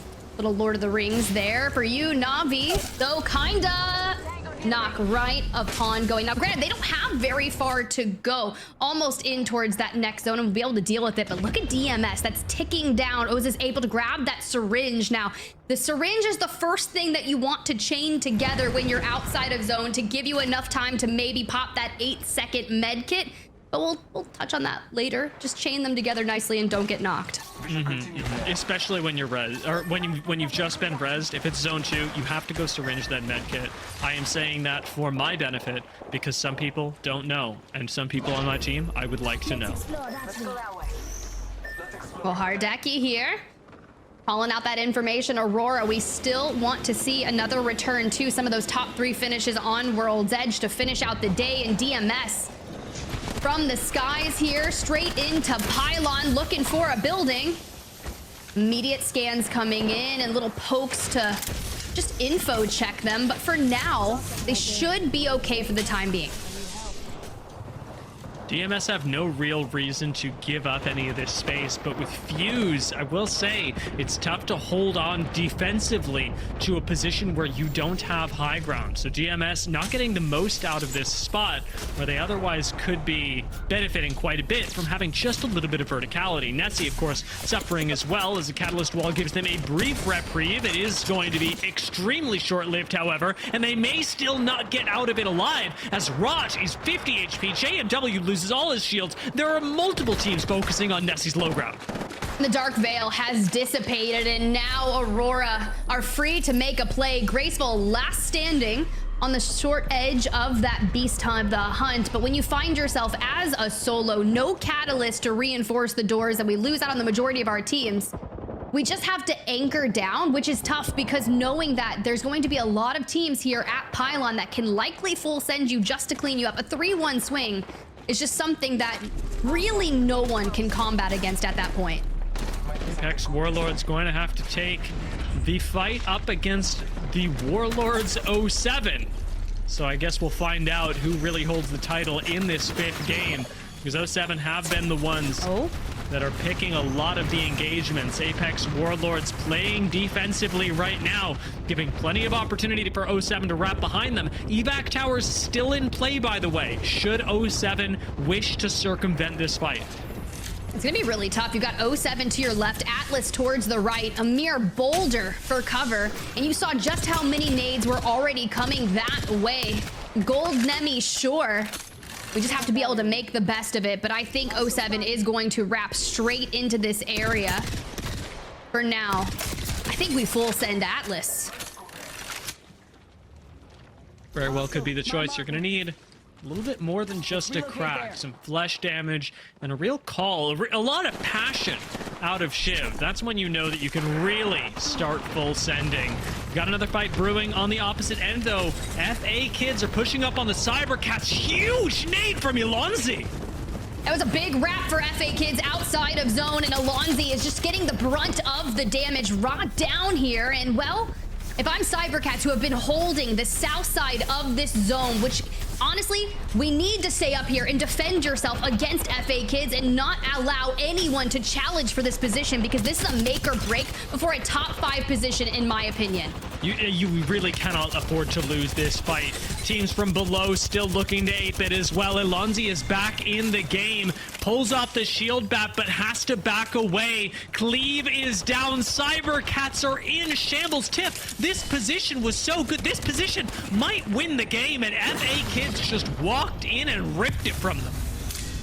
You cannot let that happen, and all of them are still up. And now ANC outplayed, who's got the buildings. Willem is just taking angles, and this is tough. There's even a rogue charge rifle from the center of Pylon from Arctic that's going to put the finishing touches onto things. And if I'm Alonzi, it's just a matter of time before the worst is to occur. Cybercats are fortunate enough to be able to stabilize well in the high ground. FA Kids do the same, prioritizing their next position. Who's going to challenge FA Kids, though? We did mention how powerful this high ground position is. They're the ones that are able to hang on to it. And I'll be honest with you, Tiff, I don't see a way for a single other team to access this high ground effectively. I like this move. I like this move a lot. Drop the evac. Drop the evac. Let it sing. Maybe they'll chow for it. But in the meantime, you got Apex, Warlords, Atlas. The fight has finally occurred. We were talking, would we see this? And, well, Genji on the opening front takes about 125. Shiv gets deleted, and Zeri as well.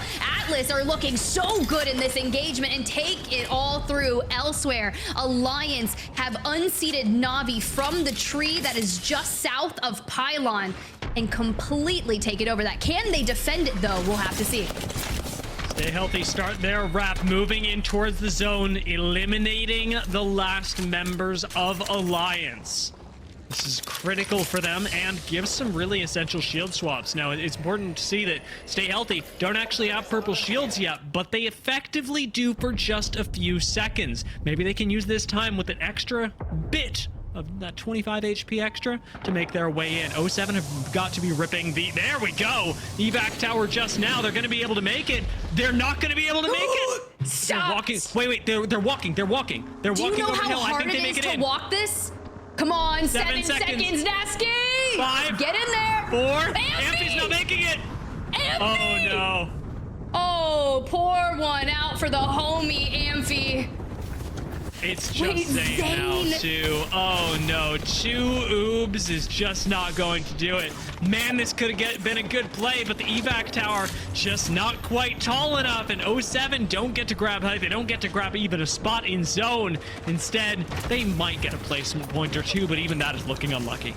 To be fair, the ring really said, Nasky, no mercy? I don't think so. I am the real mercy decider. But for Atlas, who just cleaned up Apex Warlords, losing out on Zuni, it's gonna be Black Venom here on the screen and elsewhere. 07 has fallen to Aurora. Unfortunate for them, but this is the harsh reality for a lot of teams coming out of Pylon. Even next up, especially during the next zone, very little to work with. See that charge rifle whipped out in exchange for the Volt, just to protect the corner. Nice shoot in the barrel to pre-start the gas. Synetic starts a swing of their own, but now is getting angled out by multiple squads. The rest of Next Up have to play very carefully. You cannot afford to fall here with every team, because there are multiple. There are 3 teams in this area looking to find some weakness. DMS, your winners of map number 2 being one of those. Next up on the high ground, and then you've also got Eternal Bongo on your screen. FA Kids walk into one of the most powerful positions for the zone and keep on trying to make their way over towards this compound. Now you've got Zidon on the north side. ANC outplayed even Aurora, but Alonzi from Cybercats, who lost that position to Free Agent Kids, has actually not been sent over here. And I think it's because if you go to full send, you are opening the rest of the lobby to just completely target you. And it really actually could negatively affect the game of FA Kids, just having Alonzi over there. It could cause some serious problems for Izadin, who is otherwise sitting completely alone in a singular building, holding it for FA Kids. Next up, we're going to start to move out. We talked about how much space they've got to cover. Let's hope the Bangalore ult can make this a little bit easier for them. Synetic does move onto the low ground, helping his team pick up a thirst, but they've still got a long way to go. 6 kills already for Synetic here, 9 for Next Up. They might actually be the real true team that is Next Up, as Go Next Esports fell so early on in map number 5 that it opens the door for Go Next to potentially grab first. DMS though, Ozus last alive. It's gonna be tough, but at least you can throw the knuckle clusters, even the mortar. The mother load coming in and gives them time to heal behind the knockdowns. That's the one member of Cybercats as well, swooping in from the side. They take out DMS first, getting a kill point and a placement point for their team. Huge play from Alonzi to keep the Cybercats arguably in the game, top 5. Now they do go down, opening this up for FA Kids, who have had the power position for even longer since they took it from Cybercats, but now are looking down on ANC outplayed, Next Up, and Aurora.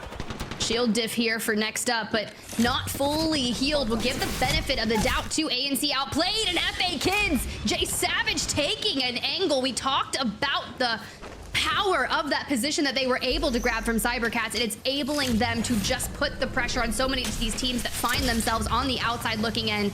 Synetic, though, double-digit eliminations for the team. We'll just have to see if they can get more placement points to boot.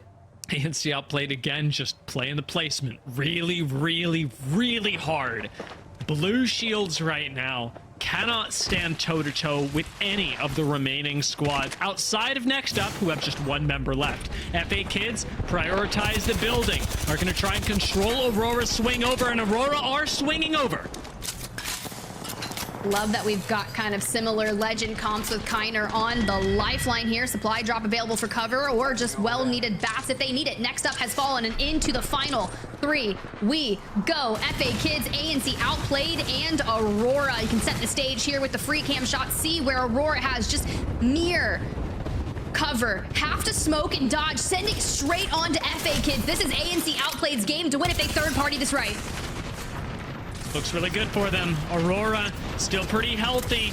Dip and dive out of Impulse for a shield bat. They baited in the third party, but Hardeki goes down. Oiring goes down. Impulse, the last one alive with the Eva. That was a critical swing from Izadin. Maybe even securing a second place. ANC outplayed are going to send this, are going to look for the win, but Shex forgets about the window from inside. FA Kids find a lot of damage. Take Andy Jax down to just 1 member. It's 2 solos and FA Kids who come in for the win. FA Kids do the unthinkable. If you think about how they started that zone wrap on the outskirts south of Pylon, holding that mountain, they take out Cybercats. They leave Alonzi. They know, hey, we're not going to be able to finish off Cybercats, but what we got was what we wanted. And something that you said, Dia, in that moment, because I thought it was going to be a top 5 position, and it was for Cybercats, you said this is the game-winning position, and they converted. Incredibly well, because playing off that high ground is nice. Controlling the building and the high ground at the same time, great play from FA Kids. And I love that while we talked about how their compositions are similar, FA Kids were also on the same page as Aurora. They weren't actually playing to just straight up win the team fight to wipe out Aurora, and Aurora wasn't planning to wipe out FA Kids. Both of them were trying to bait a third party in, and it was Aurora that ultimately just looked that little bit juicier in the end game, but I am really impressed with the way that both those squads on the exact same page managed to navigate an end zone. Talk to me about this though, because Zidane just opens fire, grabs 2 members of Aurora, and I was like, oh my god, it's happening. Zidane, we talked about how impressive of a fragging potential that man has, and well, it literally showed in that end game. It really did. I think it was Rain Day giving him props before the show. Yeah. And I mean, incredible work from FA Kids and from Zidane as well, being able to find critical knocks when they're needed. But I think what's arguably more impressive to me is the restraint that they then showed in not full sending 2 knockdown shields, risking the game as ANC outplayed come in, and it really shows in the match results. So let's take a look at those, because not only are the placement points going to favor FA Kids, but the kills that they got off of the knocks on Aurora make up the rest of it. 14 kills on top of a win makes for a 26-point game. We've been getting a lot of high valued wins here on our 6-game series, but prior to this, FA Kids was in 17th place overall, so a 26-point game has to shoot them up the leaderboard at least into the top 10, but Aurora walking away with 17, next up 15, and a lot of these high kill games leave the rest of the lobby not much to be desired. Alliance do walk away with 6 and 07 with that no mercy, 5 eliminations. Now, should they have been able to make that evac tower oob play, I'd be curious to see where they would have ended up, but that was kind of the bane of their existence right there. Looking at the way that affects the overall leaderboards now, it's been 5 matches so far. 1 is left to unseat teams like ANC outplayed, who now take the first place spot. We're seeing something very similar to what you caught out of Game and Gladiators just yesterday. Not quite winning games, but absolutely staying ahead of the pack. 53 points with Go Next at 52, tied with Next Up. Still a lot of frags there, 23 eliminations and 30 placement points. It's just being relatively consistent throughout the entirety. But hey, maybe you're at home, you're watching these games, all the insane endgame action, and you're thinking, I can do that. Okay, well, I applaud you, Twitch chatter, to take your IGL and fragging skills to our ALGS Challenger Circuit for Split 2. As you can see, register your trio to compete. Looks like registration is going to close there on June 5th to compete from June 8th through 10th. So I want to see if you've got what it takes. And who knows, maybe one day we'll see you in the ALGS and you'll get Dia and I casting over you. Dia might even get to do a little telestrator section on that. But who knows? We'll just have to wait and see. But speaking of wait and see, we got one more game to go. So let's go ahead and throw it.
A fun day, which means Apex Legends Global Series. I got Dia alongside me, and we've been breaking down all the action alongside Rain Day throughout the day. But it's just EMEA. Things are getting started, and we have one more map to go. And I'd be curious to hear your thoughts on coming into today, Dia. Is everything living up to your expectations? It is exceeding my expectations, Tiff, as Apex always does. I'm really amazed, of course, at the end games that we've gotten, but watching how the teams are playing the POI draft out strategically, I'm really enjoying, and honestly, I think it's been a great addition so far to what we're getting in Apex competitive, because we are still seeing a lot of teams that we consider to be good, great teams of the region finding chances for success, but also getting to demonstrate how you can adapt in your own games of Apex Legends when you're finding, I guess the open spot is Trident. How does that play out? I guess the open spot is Lightning Rod. How do we path from there? You're getting to see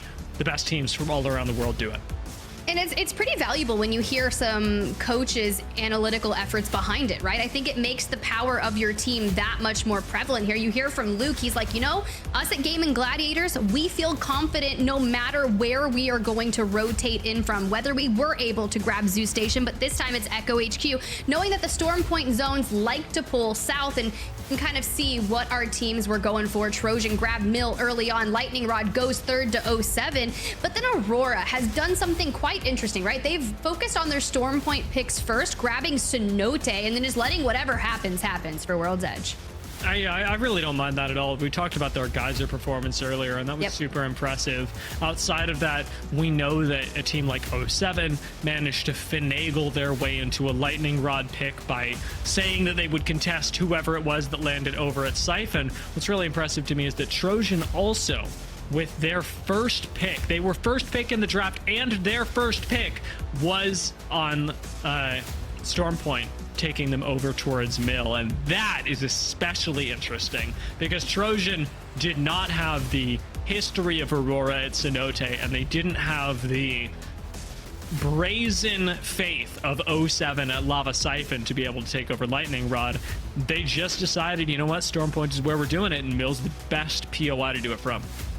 It's respectable, but honestly, I'd be really curious to see if maybe another match day that 07 will be in, if someone decides, all right, I see you there, I'm gonna actually land Lava Siphon, I'll take that chow given what I've seen. Granted though, that squad has been impressive on the contest so long as they stay seated down. But for now, you get a good look at where those drops line out based on the POI draft. But for our teams that had got those southern zones, Pylon, next up, Echo HQ, Cybercats, Rolling Teams, Devastated Coast, they may not seem like some of the best POIs in general, but when you don't have to go very far to get yourself in the zone, they become that much more beneficial.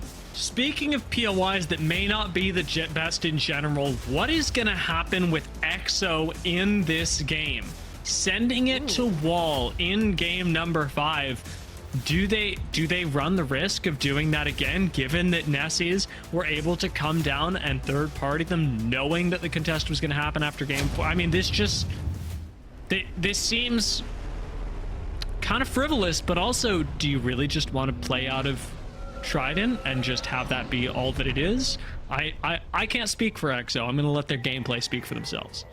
It spoke in game number 5 with that quick grab of the Trident wrapping to wall. I'm not sure if that's the confident push they're going to go for, because they just could not get things together, knowing that Nessie was just a short waltz away and coming in from Zeus, and then even 07 from Lightning Rod getting into the mix of things. So we'll just have to see what that looks like for them. But for now, FA Kids down beast over here. They've got a salt bin, so that'll be nice to get attachments. They have a support bin for Kiner. Now, this is something that I don't know if people realize. If you don't play a lot of support legends, I farm support binge. I play a lot of Conduit. I'll play a lot of Lifeline too when I'm not playing Watson or Wraith. But something's to be said about grabbing those support bins. I will walk away with 1 to 2 bats and always a better backpack. Also, a really good way of tracking, especially in comp, the few teams that are running support legends, because they're probably doing the same thing. Anybody who's running a support legend who has access to the bins on the map, you can open the map, you can see where the support bins are, etc. They'll see that Aurora just moved up over to Millage because that support bin is no longer available to be opened. So you can actually track other Lifelines, Conduits, Newcastles, whatever, when you're playing one yourself, by keeping track of what bins are opened on the map and which ones are not. Ooh, just some ways to kind of metagame this entire game that we're going to be witnessing. So we'll see where they go based upon that. And also you get to boost your Evo cash up. I'd be really curious to see who's going to fight over that Evo cash by Mill. There's one just kind of north of Mill. And I feel like FA Kids is making a play for it. But once again, can we just talk about the other southern zone that we're getting, Dia? Yeah. Barometer's an interesting one. Pulling back over here. I think we actually saw a really similar zone just yesterday. I'm double checking my notes. It was Passion UA that ended up taking a win over by Barometer. 15 kills. It was a good one. I didn't think they were going to win it at first because when I saw the initial team that had granted so much space in the back of Barometer, but albeit that zone did start to pull just a little further back towards that building. But for now, Navi here on your screen, the team that calls Barometer home is going to have to fend off your #1 team here. ANC outplayed. Their macros impressive. The ability to call end games based off what they can here. And they've already set their sights on this front building here. Funny that when we jump over to Storm Point, ANC outplayed Go with Catalyst as well. Prioritizing buildings is not something you see a lot of on Storm Point, but it's also something that has gotten ANC outplayed to great positions so far. Na'Vi find the first knock with a nade. Kind of stays alive. This should be the win for Na'Vi, but kind of needs help. Kinda's got to get that help. Will he get it? Able to at least get that shield bat onto him. And Maxi with the wrap, you can see right there, just goes towards the high ground, hits the scan. Will be the last member going for it. Scan, the res, but here's the deal. We don't have a horizon here. Oh, we do. Tyler can hit the grab lift. And up they go. It's into the freshly rezzed bodies up top. Na'Vi drop back down, kind of maybe burning a little bit too much, and again have to take another reset in this fight. It's crazy how long this engagement is taking, given the advantage that Na'Vi started with. I get so excited when we see literally one of the only few horizons come through in Na'Vi, because a lot of our teams, they're not going to maybe think that we'll have that grav lift in play to be able to go towards the high ground and immediately push that res. But as soon as you see it, just the way that they try to counteract it. But for now, we'll check in with Barometer later, because Lightning Rod's getting mixy. Nasky off the grab cannon. He falls, and Zane tries to get a well-needed full and a shield swap.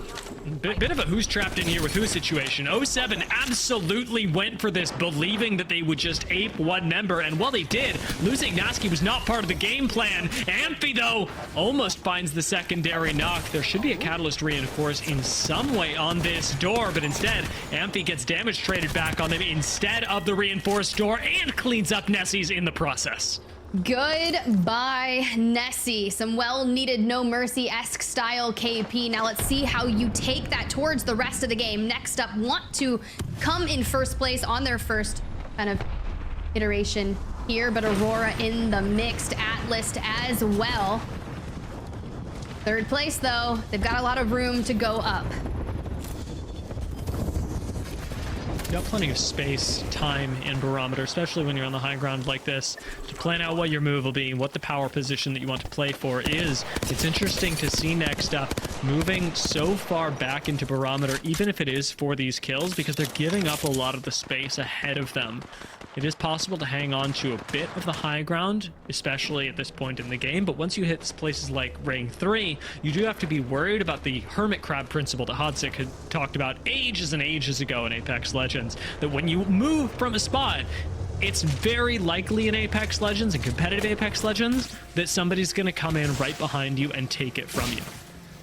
I like that. Hodsik with the big brain. I do love watching his VOD reviews when we get so blessed to see them, and it's nice to see them find a home as well. We spent a lot of time with them out in LA, having them on the desk. But for 07 here, in real time, if we don't recover this banner for Nasky, we're not getting them back. And honestly, 8 seconds to heal, and we still have to climb up to be able to grab that banner, and Funk from a high ground over here from Kneecap might be able to take an angle and deny that. I'd be curious to see. Nice bit of revenge from Kneecap as well. They come up here, thirst a member of 07, know that 07 are gonna want that banner back, and Amphi springs right into the trap. Kneecap are ready for this. Arc Stars all prepared for Amphi, and he does not get to stay on the ground. I don't even know if his feet touched it before he was knocked. You know that's one of the moments mid-grav cannon when you just see Funk on your left shooting at you and you're just like, it's happening. And now Tolkien takes the grab cannon back. Zane on the opposing end answers with a rolling thunder. What are we gonna do? Because we do get Nasky back into it though. Ooh, Tolkien goes low as well. That is a Zane special right there. Being able to do that much damage right back and make this a 2v2. Nasky finds the thirst, which means he's now got hop-ups, attachments, everything that he was missing. And Kneecap have got ahead for the hills, but they've got ahead right through 07 who are underneath them. The only thing I'm worried about is Nasky coming back on and will only have 2 syringes, but you mentioned it, you called it out, you grabbed that well-needed loot, find 3 medkits. Everything should be okay for the time being. Let's jump into a listen in to hear how they're navigating this. They're taking cannon. The cannon. Can we kill the last guys? Maybe kill the last guy. Beam him. 15, 30. 28. Okay. We can't get you. They're just gonna camp. I don't think we can get you. Come, Zane, let's. Medkitting. I'm gonna die to zone otherwise. Fucking crit. Wait, they're going. Take the cannon. Get it. Go. Get it. On the right side. Take the car. Wait. 3. It's right on the front of the cannon. Right on the front of the cannon. 1. No. I have an evac. We go command center rotate. All good. You guys got this. Nasky, I only have a Phoenix, okay? It's It's my only heals. But there should be syringes on the spiders. You don't have any. You don't have any heals. I've got 2 syringes here. So close, yet so far away. That's tough, right? But something's to be said about that listening that we got from 07 there, Dia. How cool, calm, and collected that Zane is, even in a dire situation. Really did play that well and arguably saves the whole team there. If you don't find that trade on Rev super early on, there's no way that 07 lived through that engagement. Now, however, the question is whether they can live through the ring that's closing in. And I gotta ask the same questions of Aurora, who trapped in zone are, I would say, more comfortable with this playstyle than many others, but are still going to be tanking a lot of damage off of the ring nonetheless. That's very true. It's interesting, right? But that makes sense for them. They're used to playing hard edge and fighting their way in, so maybe tanking zone and arriving towards the end game late is more their style. We don't necessarily want to get into Barometer just yet, and it does shift towards the left side of Barometer, which is a very unique take for any Barometer zones that we're going to be witnessing here. And honestly, Dia, so many pathways that we'll likely see specifically from FA Kids, Kneecap, and 07 hitting that evac tower out of command. I think they should be able to make it more or less into zone. 07 should be able to hit right around Cito if they survive through the whole journey, and entering the ring just now, it looks like they may. DMS are going back for the singular banner that they left behind. Are we going to time out in terms of the ring, however? That's a serious question. That would be unique. I don't We've think got the they've been in the evac. ring. They haven't been in the ring for that long. They just dipped back in, but I suppose we'll find out. It looks, at least to us visually, that DMS may in fact be going down for spending too much time outside the ring. Nice hole-in-one with the grenade. Nox Gas does not meet the same fate, but the Catalyst Wall in response should keep Alliance nice and healthy.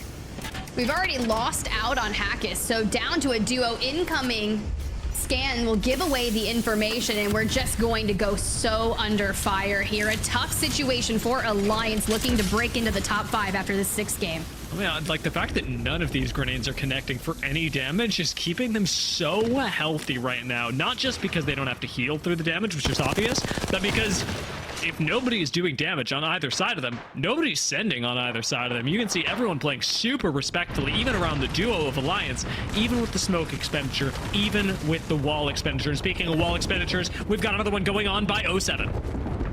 07 finally make their way in, but job's not done. They've got to get through this choke point, and Nihilize Esport here in a 3v2 already. Vibes, Rakafaka, Hanzo here wanting to take angles. Look at that. We've got it. Can we connect it? Right there immediately. The Nemi, once it starts charging up to full force, it just eats away at the health, and a nade to hit for 100. Nihilize should be able to clean this one up. Up the zip line we go, and Rakafaka gets to move through the Pharaoh fluid completely unhampered. Drop down from Jay Hanzo means that 07 are no more, and they don't even make the 15th cutoff, going on 16th instead. That means no placement points went the way of 07. It is only the kills they were able to collect off of Nessie, and who was it that was fighting them up there? Kneecap. Yeah, crazy. But here comes EXO, as to be expected. A well-timed third party, and here we go. The scan, the beast of the hunt, the evac, and oh! The play on the zip here. Slayers grabs the knock on to Hanzo, sets their sights, letting the disruptors do the talking. Oh, yes, and connects right after with the 30-30. That is one squad that has been torn apart on the edge of zone. 9 lives go down, and it is just in time for EXO to start booking it into zone. They do not have a lot of health. They do not have a lot of time. Zone 3 will chew through you. EXO Clan from 11th place now over to FA Kids, who made a large jump after that map 5 win with 14 eliminations. Looking for more though. The journey for here is just getting started. Let's open things up with that arc star. We've got a knock on the opposing side, and it does connect with a blue knock. Not gonna get the full, but the snuff to give the distraction to hit the swing, and DMS has fallen. That's your 4th place squad. We already knew how close the top 3 were in terms of points coming into map number 6. Outplayed 53 points. Go next 52. Next up 52. I have no idea what's going to happen for this end game, but it's going to be important to clear out your side and play this Barrow zone that pulls out of Barrow with ease. It's really wild that FA Kids are approaching from the perfect side. This looks like a really great game for them. Could even be yet another win if they play their cards right. Control the bridge, going to be the most important thing, but Go Next are also looking to pick up another win. And with just FA Kids next to them, this 3v3 could be the one for the win. This is important. If they fall here, there's a chance that they fall out of 1st place. So for them to invest the Dark Veil, they've got a turbocharger Havoc as well, and Slab takes the brunt of the damage on that first push with Beast of the Hunt. And if you're going up against Kyner and Zidane, it's going to be a tough fight to go down. Slab, last chance effort for them. If they lose this fight, they likely lose 1st place. And so it goes. Aurora sneak in behind them, finding the final kill. Shield swap immediately, another 3v3 on FA Kids, but they lose Hardekian with the lifeline down. Oirain sends it forward. Oirain almost finds a knock, but it's 3 members up for FA Kids, and now just the 1 for Aurora. We are seeing another fantastic team fighting team wiped off the map in the face of just 1 rock head peak. Oh, next up, this would be the squad that would be able to take down 1st place if they can just reset. They finish off rolling teams here and are trying to make the reses that they need, but EXO Clan has moved in on top of them here at Barometer. Now, mind you, when we looked at the zone, this is not India. Doesn't look particularly comfortable for EXO Clan. Moving in from the south side. They've really got no place to play. Trojan is controlling the nut building ahead of them. Next up is rotating, mirroring the last member of EXO. 9 squads left. We should be dropping down to 5, maybe even fewer in the next minute. Well, think about what Next Up did on their first showing in A and B. 2nd place overall. They want to best it. They only want to go up, and this early move to the opposing side of the bridge, but you have to contest with nut building for now. The caustic gold did the throw. It's a glorified smoke, and unfortunately, it means that Next Up, I will say, barely getting to zone. Maybe the glorified smoke actually doing work for them. With Trojan looking at this, there's no way that the weakened Next Up survives. ANC outplayed, moving out of their building, have found a place in the ring. I'm not even surprised that they've done it at this point, but I am surprised that they crossed so much open ground to be able to make it happen. They're sitting right next to Cybercats as Next Up do go down. The Fallen, a potential 2nd place, will be their inevitable ending, and all sights are on ANC Outplayed, who may secure an overall if they can just keep alive. For now, this outskirts that we're dealing with A9. Oh, I'm not caster cursing them. I swear I'm not. Sheck's in trouble. It's okay. It's not your fault, Tiff. There's no building. There's no safety. ANC Outplayed will be lucky to get out of the top few seconds alive. And lucky they were not. That was the nice send. Stay healthy.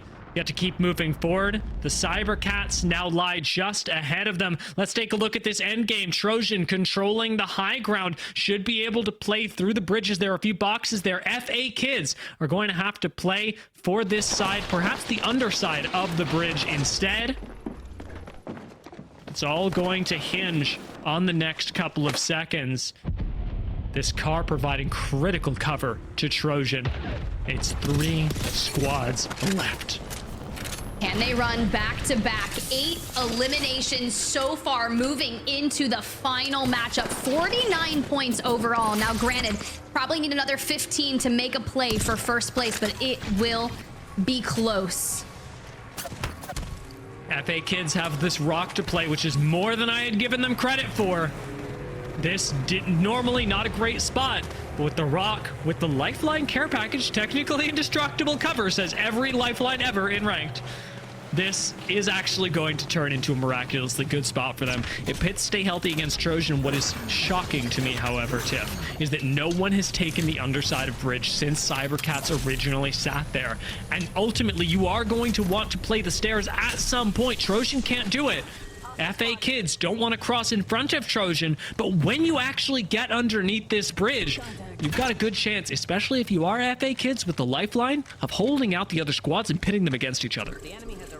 Yeah, this is tough if I'm Trojan, knowing that the pool is not in my favor, and we're going to be one of the ones that have to walk first. We spend this well-needed 40 seconds or so trying to come up with a plan.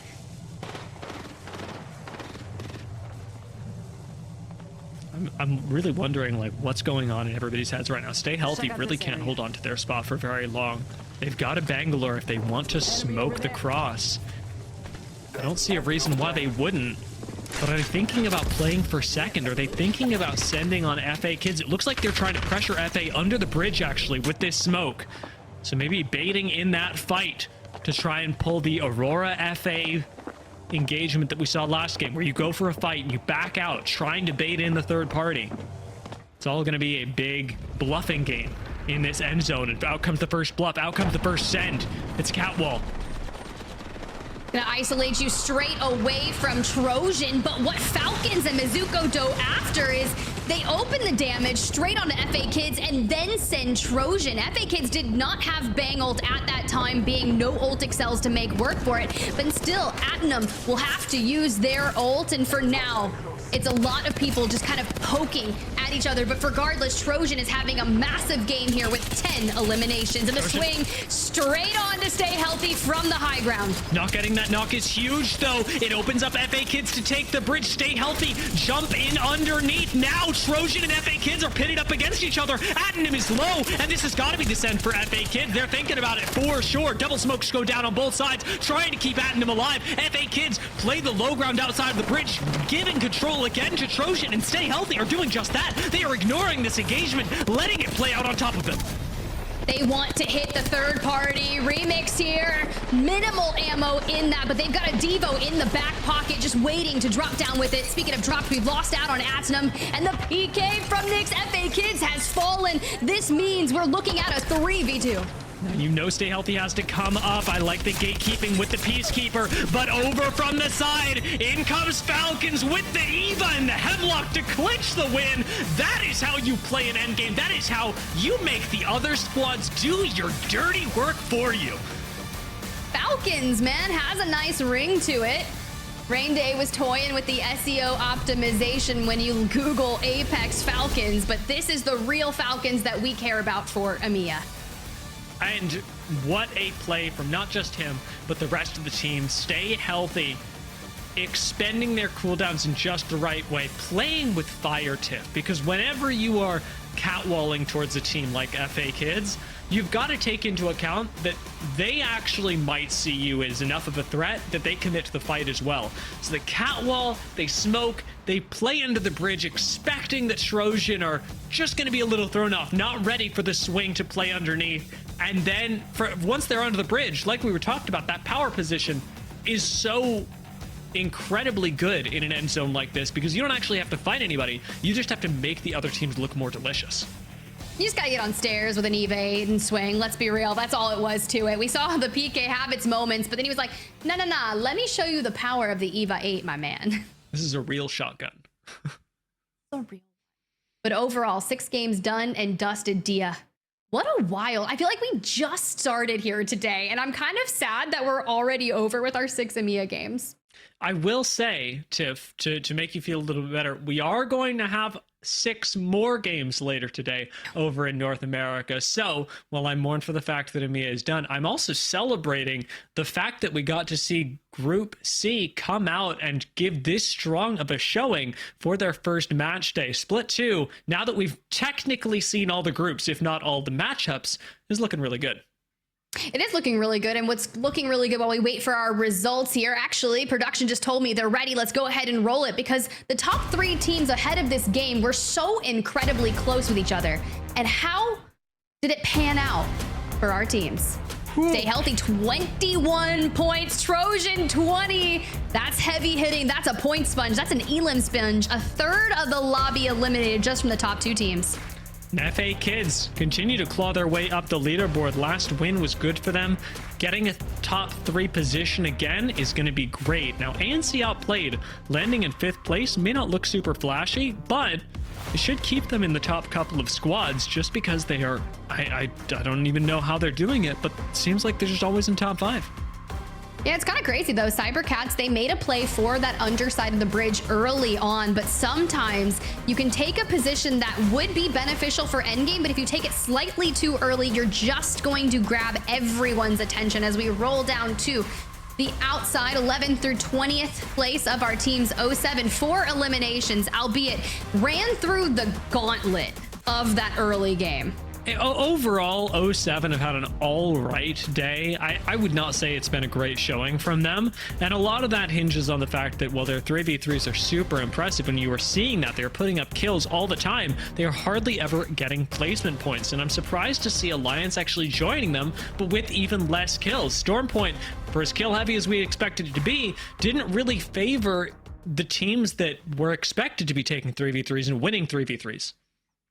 So much of the narrative, and great job, guys, as I introduced myself back in here to wrap things up, is about how you can stay consistent over these weeks. Sometimes teams, though, who start out as favorites end up, having their lumps happen at the beginning of the season and then pick up momentum later on. And ideally, if you are a competitive team, you do want to be picking up momentum towards the end of the season, but it's always nice to start off strong. Speaking of Stormpoint, though, we had a few teams have a chance to start off strong in Game 4 and, of course, finish strong in 5 and 6. So let's walk through what happened in our final circles at the second half of our match day number 2. It would start off with a very great end zone that gave us a lot of dynamics of what 2 different team compositions can do to change the dynamic of a game, whether it's the aggressive composition that Natus Vincere had to play with Tyler FPS on the horizon that would force Alliance, a team we talked about maybe taking their lumps earlier on in their debut, not the most amazing performance, but with the catalyst would be forced to reposition.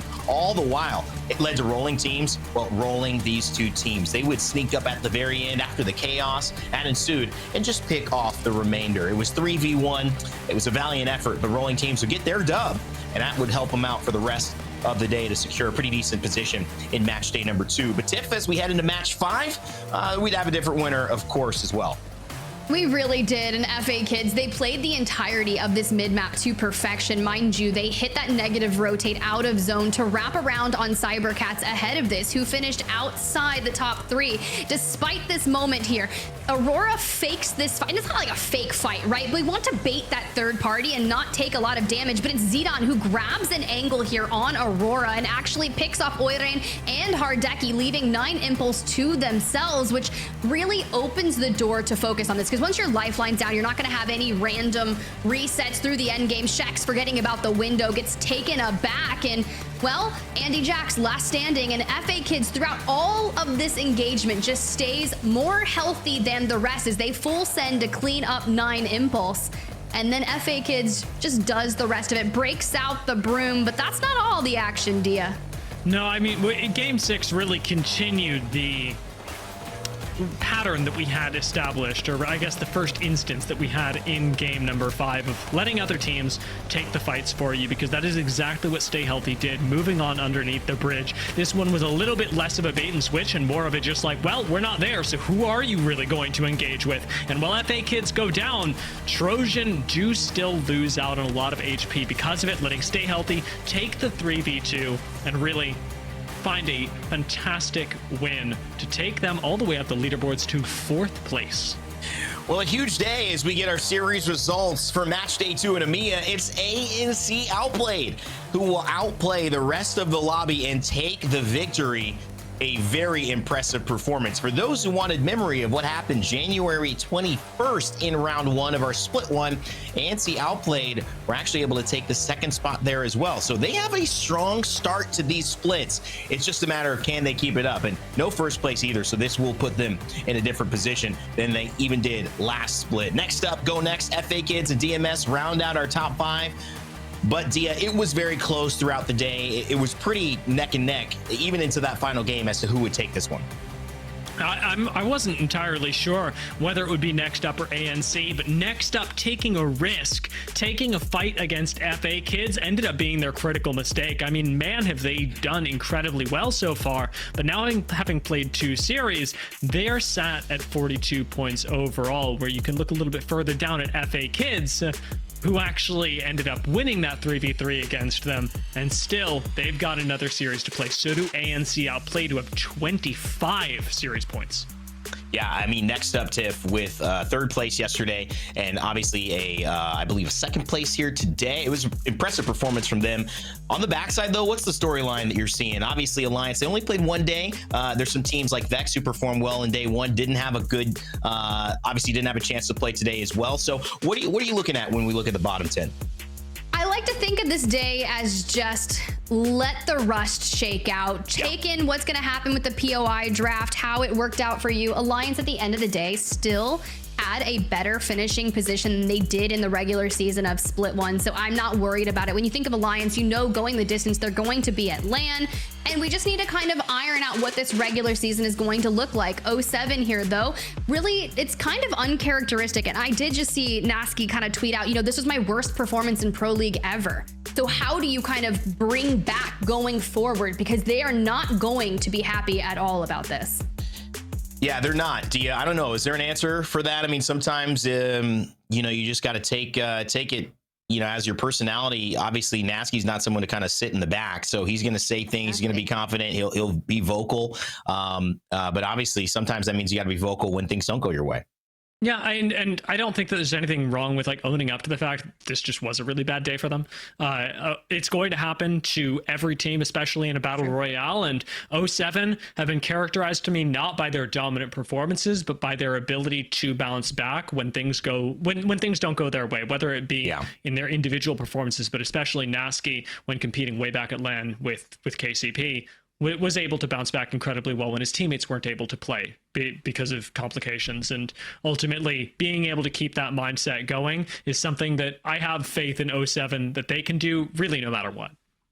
I certainly have faith as well, and part of it is just finding the synergy. You know, there's obviously so little disparity in terms of actual talent. All of these players, if you put them in any lobby, would probably get 20 kills and finish first with their eyes closed in a normal game of Apex Legends. So skill isn't really the issue, but how do you have the synergy there, and how do you build on that with when things don't go well, and obviously when things do go your way? And speaking of somebody who had things go their way, ANC Outplayed. They made some historic moves here today, getting themselves into 1st place over the first few games without even winning one. And one of the players, while you can mention so many of them to Willem or Andy Jax, who really made an impact, I want to focus today on my MVP, which is Shex, bringing so much to the table of this Italian squad, this trio. On the Bangalore, Shex provides, you know, a huge role here for that team, being able to shield them off and obviously set up plays, whether it's buying time with that Rolling Thunder, or whether it's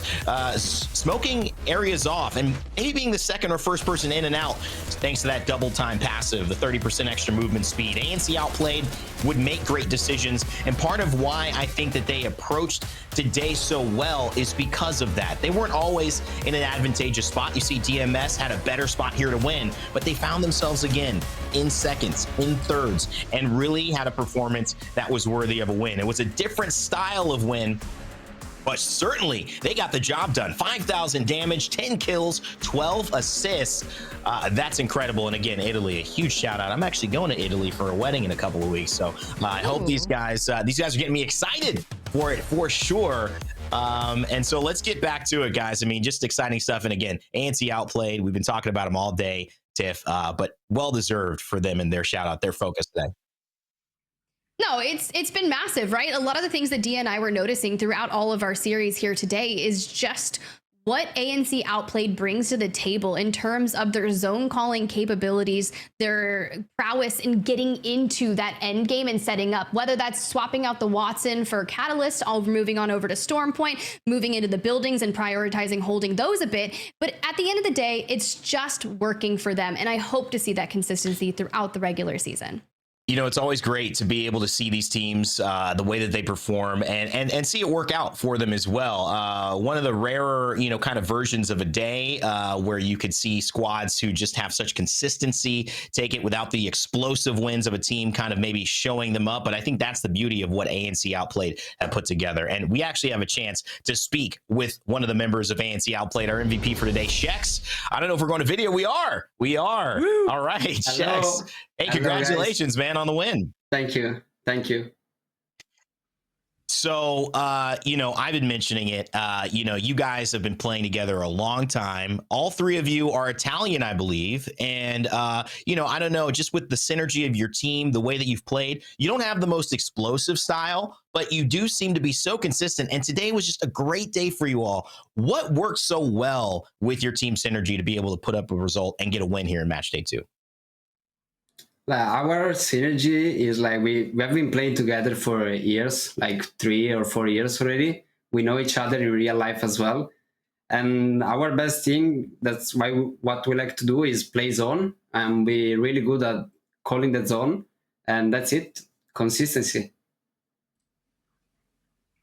Consistency. You're not wrong. It's been impressive. And the fact of the matter is, you say, yes, calling zone and just playing zone. It worked out from the moment on that first World's Edge game where you guys move in under the bridge with Watson and set up. You are letting those eliminations come to you now. Granted, if anything starts to shift down the line, like what are some of the things that you are going to do to try and remain consistent throughout the regular season so we can hopefully see you in Split 2 playoffs? We're gonna just practice, play Scream all day, watch VOD review, watch all the other games, so we can learn more zone, you know, and we just get better. And this one, not so much tied to your performance today or the rest of the split, but like today was much like your performance in Split 1, still one of those that people look at and they go, oh my god, like ANC super on the map, and you have been for a while, but from a zone position, which is really interesting and really different from a lot of other teams in EMEA. But you mentioned that your team has been together for so long, and I suspect that that's really contributing to that.